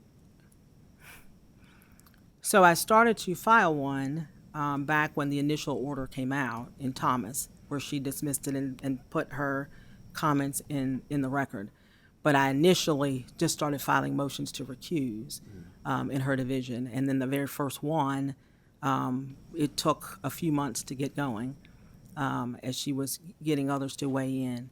We had the hearing. She issued her opinion, indicating that despite her comments, that she could be fair. And then we asked directly to the Supreme Court Justice to review. At that point, Thomas was still pending, and so ultimately what they said, it would not be proper to talk about it since the case I referenced so much was on appeal. And so I then waited. We tried some other motions to recuse, and I just waited. Her behavior has continued. I get her Thursday docket each week so that I can compile transcripts, which is why I said it was condensed, what I gave you, just to have a record. And sometimes the things that she says, it doesn't necessarily translate on paper, like you have to be there or you know what's behind it. So I was preparing again to file when these proceedings began. So that's why I wanted to make it clear I didn't file this petition. I was asked to come, but I do have the ability to file a complaint with the JCC. Is it safe to say that had these proceedings not happened, and given you have a choice, motions to recuse and then, of course, the formal complaint, you would have probably used all the tools in your toolbox to address this issue? I would have, particularly with the JCC. Now, there is a perception, right or wrong, that sometimes judges protect themselves, and I don't know who's on the JCC, so I'm not trying to say that to disparage them, but similar to there's a perception about prosecutors. So there's a perception about that. So as I was trying to file motions to recuse with Judge Goodman, as I was trying to get the Supreme Court justices to rule something, I wasn't sure if I had enough for the JCC to actually remove her, because I thought if I filed everything I have and they just do a private reprimand or a public reprimand, then we're done and we are still continuing to endure what we're enduring. But it has just gotten so bad that I was just going to have to do what I did. So they were probably going to get 400 pages and a letter from me, and then we just kind of paused when these proceedings began. Just two more, Mr. Chairman, and I'll be out of the way. Is it inappropriate, Mr. Chairman, to ask about the Commonwealth Attorney's opinion of impeachment altogether? Of course not. Okay. I understand that impeachment is the highest form of action in this case, and I think it's a very solemn event. I think it's quite heartbreaking to ever discuss what it means, and I know you know that because you are experienced, far more experienced than me. Would you say that your being here today suggests, as well as your letter, that you are in support of the proceedings? Yes, it is a very hard answer, and I realize I say that as I started by saying it. You're dealing with somebody's career, you're dealing with someone's livelihood, you're dealing with those types of things, and if we probably had not gotten to the point we are, I very well may not be here. There are many times where I've not weighed in, I've not said anything, but when I was called and I was asked, I said yes, because I don't know what else to do at this point. We've tried to talk to her. We filed motions. We've tried to highlight things that she said. We've tried to talk about the appeals. You would think when the Court of Appeals or even the Supreme Court responds and reverses and puts harsh language at times about her in there, that might change something. It didn't. Even as of last Thursday, she was upset about something that had gotten done. And I said, we're not perfect, but she got upset about something had done and made a comment about putting on YouTube the mistakes of our office. It's just, I don't know how to stop it. I don't know how to stop it. And that is, again, her role as the judiciary, as the judge. I said to her, things you say and do carries great weight. Everybody thinks judges are held to this very high standard, and they are because they're the judge. Even though we're both elected officials, everybody sees and does what she says. And so I find it ironic as the concern about these public hearings, but she has no problem disparaging me and my office publicly. And when I said that to her, she says, I don't speak publicly, just in my opinion and in open court, which is public. So she is disparaging our office. And so at this point, I think, given even they said it is the highest bar. It is so out far afield from sound judgment and actions, which is also why I said don't just look at these 5 cases. You have to look at the cumulative effect because those 5 cases can be taken out of context. It is the cumulative effect. And I think she has violated the trust that was instilled in her by people who elected her. And just lastly, and thank you for that, given that impeachment is higher than an official action by the JCC, it sounds like to me when I'm listening to you, this is a matter of timing. If the proceedings weren't here, then you would have pursued the JCC, Yes. which lets me know that you were exhausting all Yes. opportunities available. And I understand the timing of it, but it sounds like to me that you do understand that the JCC is an appropriate course of action. You just you haven't done it so far because of a matter of timing. And then because we are just hearing this before you had the chance to do it, Right. this is why you are supporting it. So if these proceedings were not happening, you would not be seeking impeachment. You would be taking this before the JCC. Well, I'm the way you worded it. Had I not been called, I'd have just been watching you all like everybody else. I would have just sat and watched and I'm been sorry. out of it. No, so that's why I wanted to clarify how it was worded. I would have just watched and probably would not have been here. I would just been, kind of watching the proceedings as they go along and still on the path of filing the JCC. Because I was called and asked to come, and now you're asking my opinion about that. The ultimate goal is that she can no longer sit on the circuit court bench, however that happens. So whether that is here by way of impeachment, that I think that fits, or by way of ruling by JCC, which needs to make sure that they step up and listen to all of those things too. The ultimate end goal is that I think she's violated her duties and the trust enough that she no longer needs to sit on the bench. Does that answer that question? Okay. Thank you, Mr. Watkins. Mr. Denham, Mr. McBride, will you come up, please? If you'd keep the table, Ms. Baird. Mm-hmm.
So we're going to take about a 10-minute break. Miss Barrett, if you would, you don't have to stay at the table, but if you would stick around and come back after that.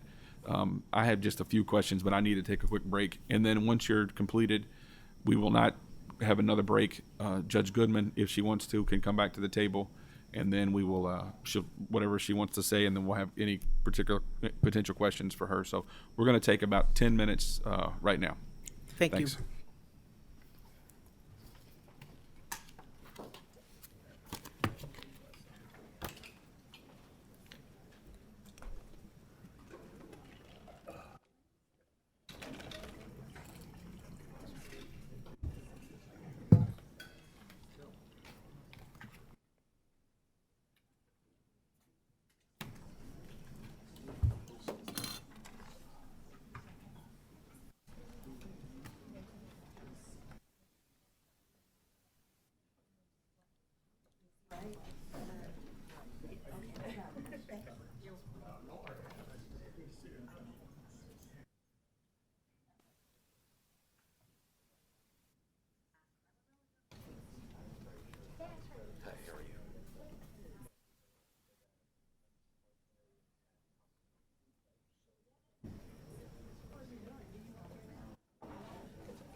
Okay, we're back on the record with Ms. Baird. Does anybody else would like to be recognized? All right, Ms. Baird, I have just a couple questions. To synthesize, and then I want to walk through something with you, my thinking. So judges are entitled to get it wrong, aren't they? Absolutely. They do all the time. Absolutely. Most of the time they get it right, obviously. Yep. That doesn't mean they should be impeached. Absolutely. That you're not here because Judge Goodman has gotten it wrong once or twice or 80% of the time. That's correct. So from your testimony and from your letter, I just want to ask a question very directly. Is Judge Goodman, in your view, abusing her powers as a judge to dictate the outcomes of criminal cases? Yes. Would you like to expound upon that? You don't have to. And your testimony's already been around that. I guess then to clarify what my response, that I think her clear animus towards us drives how she feels about a case. She definitely thinks different than our office, and she then will make rulings to direct a case into a manner in which she thinks it should be, and an outcome in which she thinks it should be. And when our outcome is different, or our thought process is different than hers, then we definitely hear about it. So this is my last line. I don't know how many questions there'll be. It's more of a conversation, if you will. We've been asked to consider something that is extremely serious, and that's impeaching anybody. But in my view, impeaching a judge is, in my view, a different thing, even more serious. Maybe it's not more serious than impeaching any officer, but it's very serious. That's right. You are the Commonwealth Attorney of Fayette County. Yes. It means a lot to me that you're here. The committee hadn't decided whether to move or not. But I want to make sure that you understand, or you look at impeachment the same way I do. We didn't ask for it. That's right. It's a massive question. You're here, I'm assuming you've done the calculation that if it doesn't move forward, then you've taken a step that would put your office even in maybe a worse position than you're in now, vis-a-vis your relationship with Judge Goodman. Yes. I want to hear from you what you think of impeachment, and how is it difficult for you to be at that table? What was your thought process to get to come to this table? And walk me through that thinking. In general, yes, it is very difficult. Even as I sit here and I talk about the things that she said and the things that she's done and the rulings, it is still difficult. The thought of impeachment and the thought of this body weighing in or making a step towards impeachment. I do recognize the seriousness of it. It is a extremely high bar. And as I said in my statement, it cannot be politically motivated. It cannot be just because we didn't like her rule. It cannot be any of those things. It has to just be a look at what her actions are. And if it were not so serious, what she's doing, as I said, I would not be here.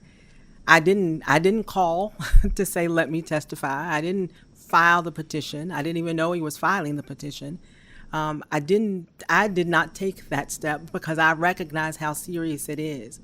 But when I was called, and in thinking about the things that we endure regularly, I said yes.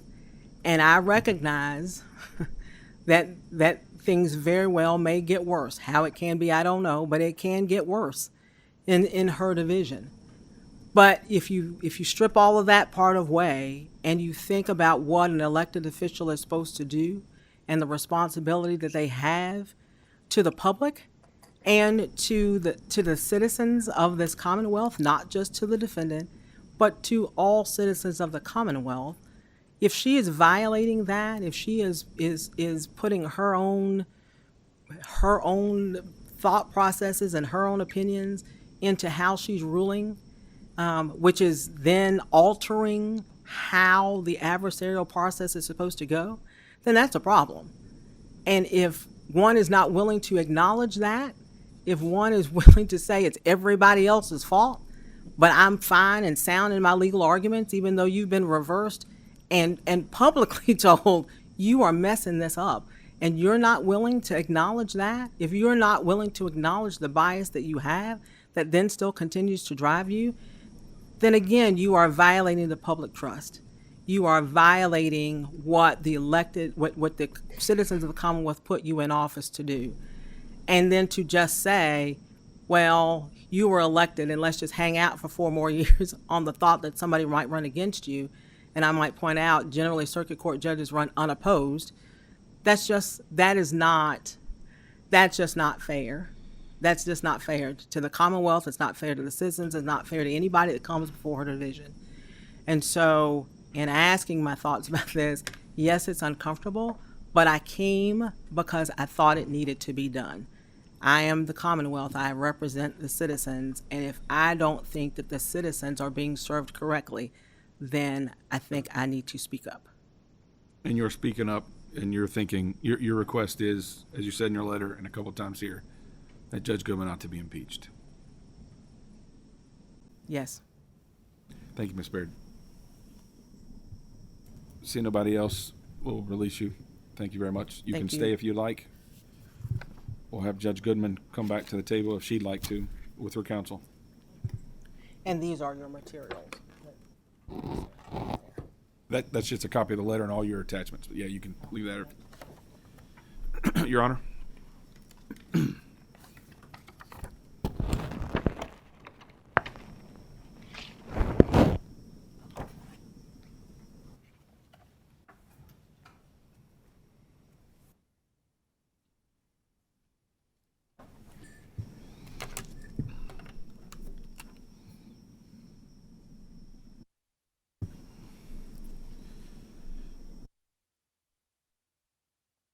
Your Honor, you may proceed.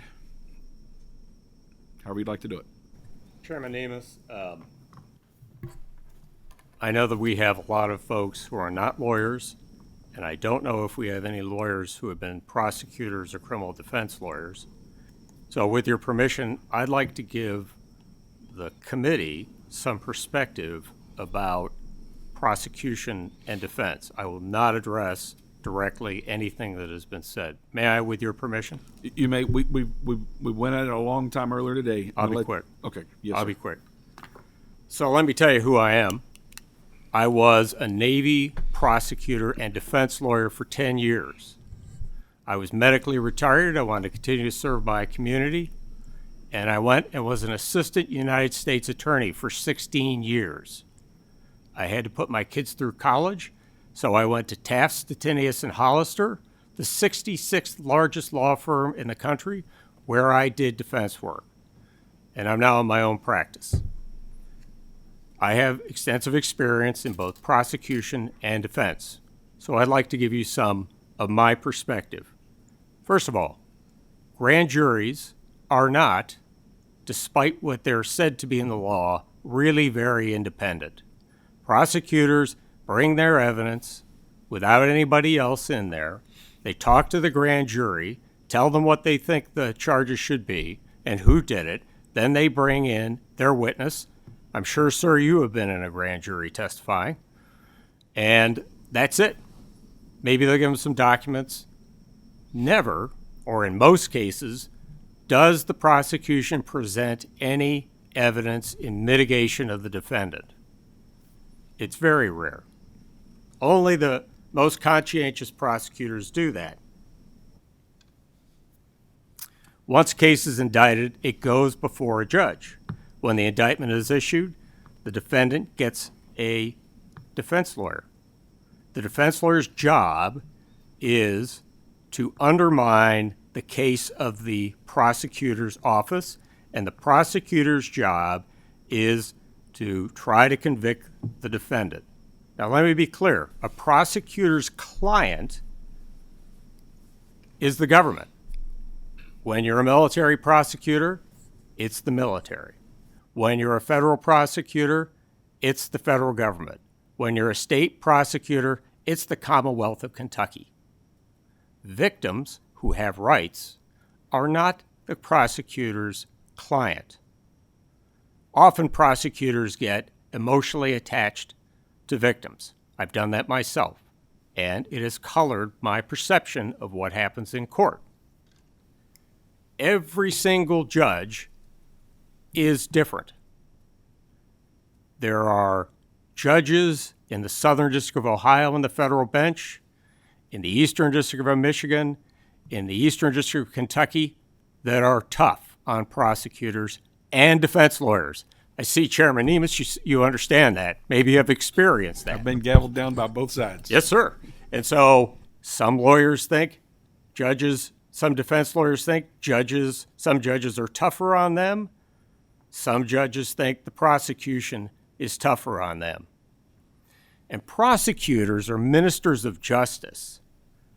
It doesn't matter whether you fail on a case or a judge rules against you. That's the system working. What you do is you pick up the next file and do the best job again. The fact that you lose now and then is just part of the deal. And the fact that a judge is tough on you is just the way it is, because judges are holding the government to the highest possible standards. A judge that isn't doing that isn't doing their job. Having been a defense lawyer, I have benefited from that. Having been a prosecutor, not so much sometimes.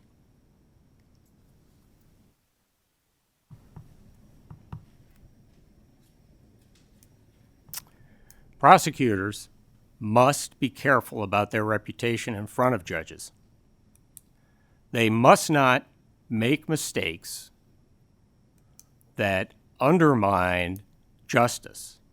They have to make sure that their witnesses are prepared, that their experts have all the information before them, that their closing arguments are within the bounds of a law. For instance, a prosecutor can't comment on a defendant's constitutional right to remain silent. And the reason for that is the burden of proof is always on the government. They must prove each and every element of the offense beyond a reasonable doubt.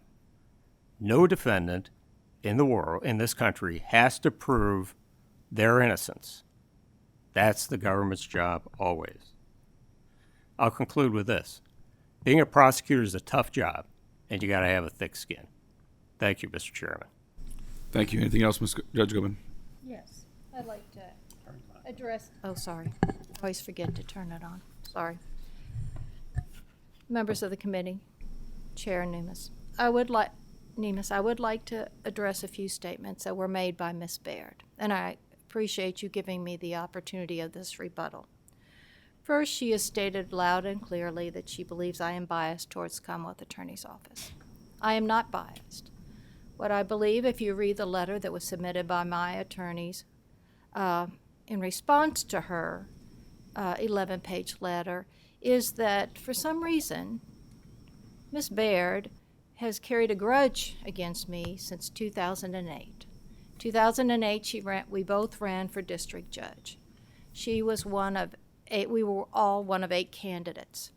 At one point, and it is in the letter, the press reached out and Ms. Baird criticized only me. She didn't comment on any of the others, but her comment about me was, well, I didn't come from big law firms, and I'm not, I'm not horse people, or the Federation. It's in there. She didn't attack any of the other ones. Up until then, I didn't know Miss Baird.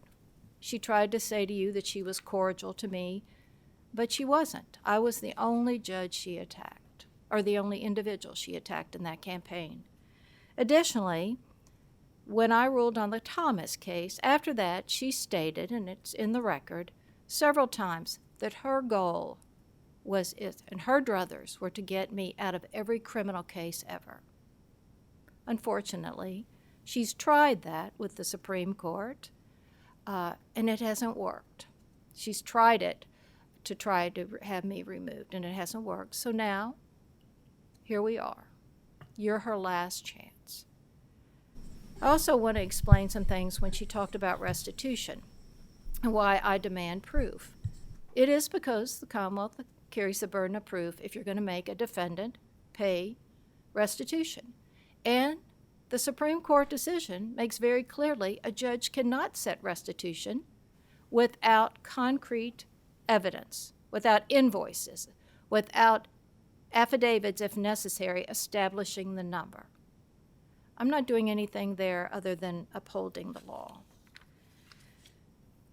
I believe Ms. Baird would like to say that I am biased, but all I am doing is making her and her office be accountable.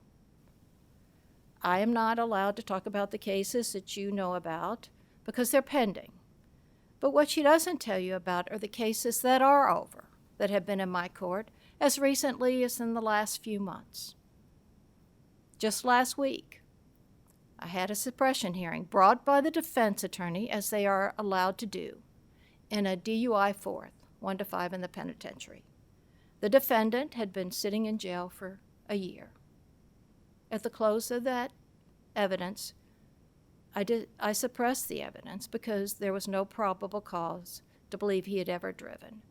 And the prosecutor stood up and said, "Your Honor, having now heard the evidence, I admit there was no probable cause, and I'm dismissing this charge with prejudice." That was last week. And a man sat in jail for a year. What was the style of that case, Judge? I can't think of it offhand, but I'll get it to Thank you. I'll get it through counsel. Thank you. Absolutely. I'll get it through counsel, yes. What they also don't tell you is, not too long ago, I had a young lady, 23 years old. She was a heroin addict. She was overdosing. And under the Good Samaritan law, the police were called. The Commonwealth then went and indicted her on possession of heroin. She sat in jail for a year. And then they tried to get her to plead. During the colloquy, which I have to ask when someone pleads, I have to ask them what happened. The young lady told me exactly what happened. That her sister had called begging the police to save her, and that she had to be Narcan twice. I looked at the prosecutor, assistant Commonwealth attorney, and I said, "Are these facts true? This young lady's been in jail a year."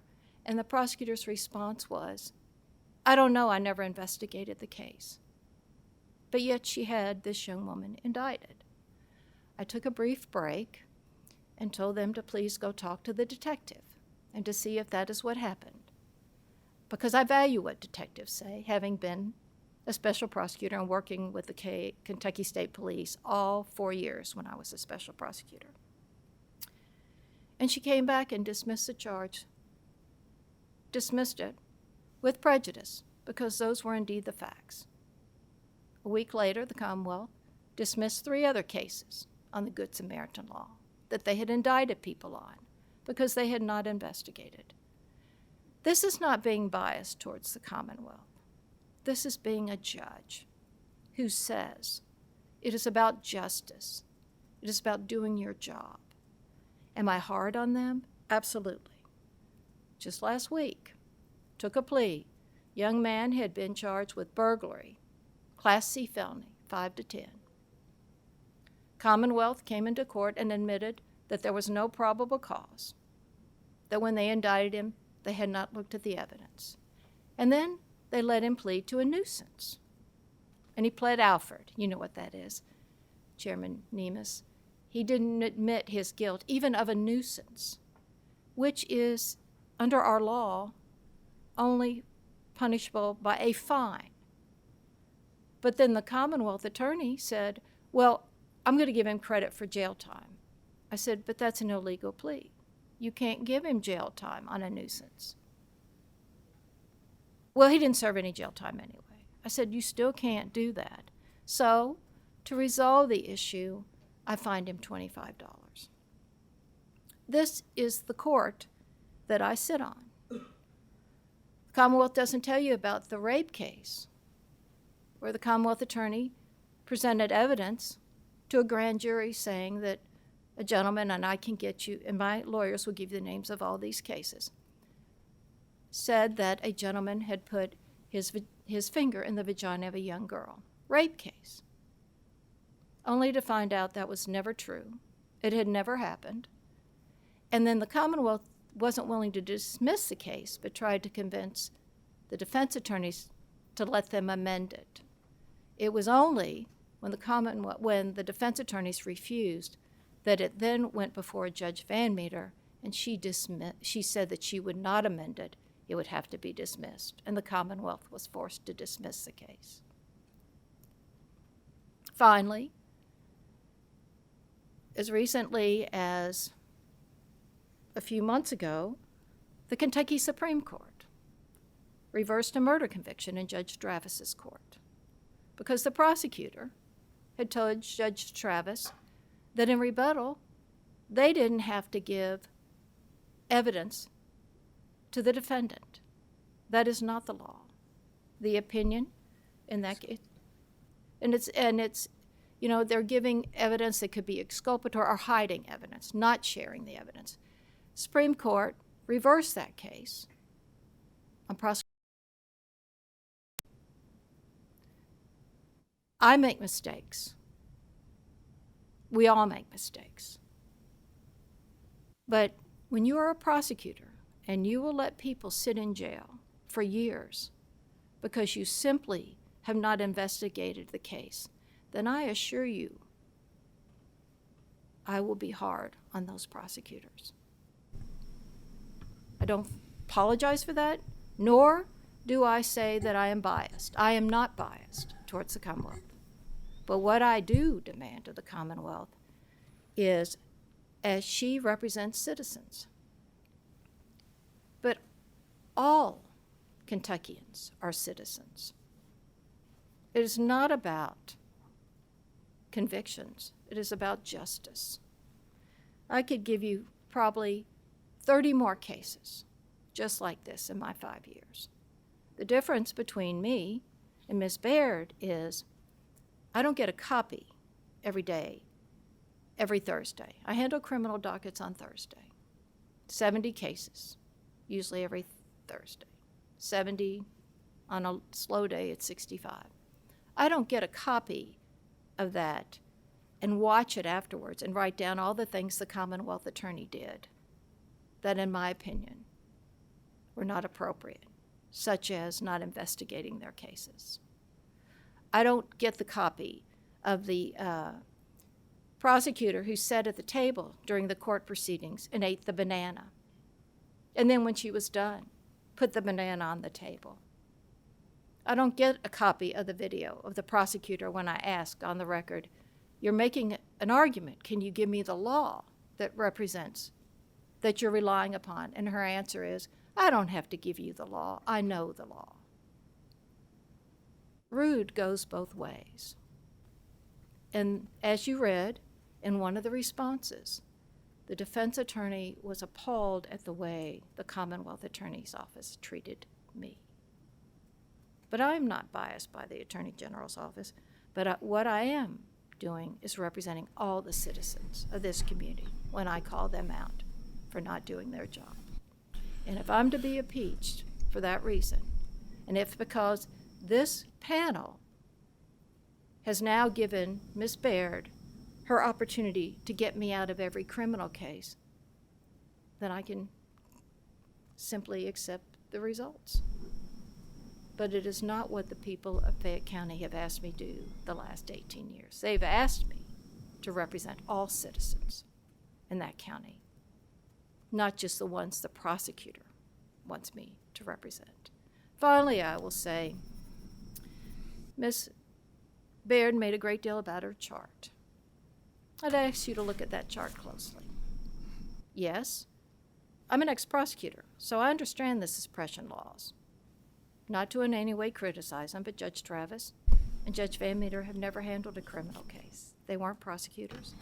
They were civil lawyers. I think if you'll watch the statistics for Judge Mennefield, who was a prosecutor, her numbers will get larger. She's only been on the bench a year. Those numbers will get larger with me. But look at that chart, because if you do the math of the 182 cases and do the ones that were suppressed, what those numbers will show you is 1 out of 3 defendants get indicted on illegal searches. It will also show you that of the 3 cases that I've been appealed on, I've been right 90% of the time. So in attempting to defame me, she has actually shown you the poor performance of her own office. And Chair Nemes, if you would like me to give you other examples in other cases of where the prosecutors have not done, in my opinion, followed the law, I'll be happy to do so. But I would give you the names of every one of these cases that I have cited, and every one of them is final. It is no longer appealable. And I wish I could have spoken out about the cases that are here before you. And I also wish the lawyers for the defendants in those cases had been asked to come forward so that they could have told you the defendant's side. Because more troubling to me than what is happening to me is the fact that these defendants their cases are being tried in a public forum on TV when those cases are still pending. And for those of you who are attorneys, to allow that to happen, knowing that it can affect adversely those cases, is to me a travesty and an injustice. Thank you for your time. Thanks, Judge. A couple of comments with respect to, we're not trying those cases in public. We're talking about allegations that were made against you. We didn't bring those up. But also mention, you said this is Ms. Baird's last effort.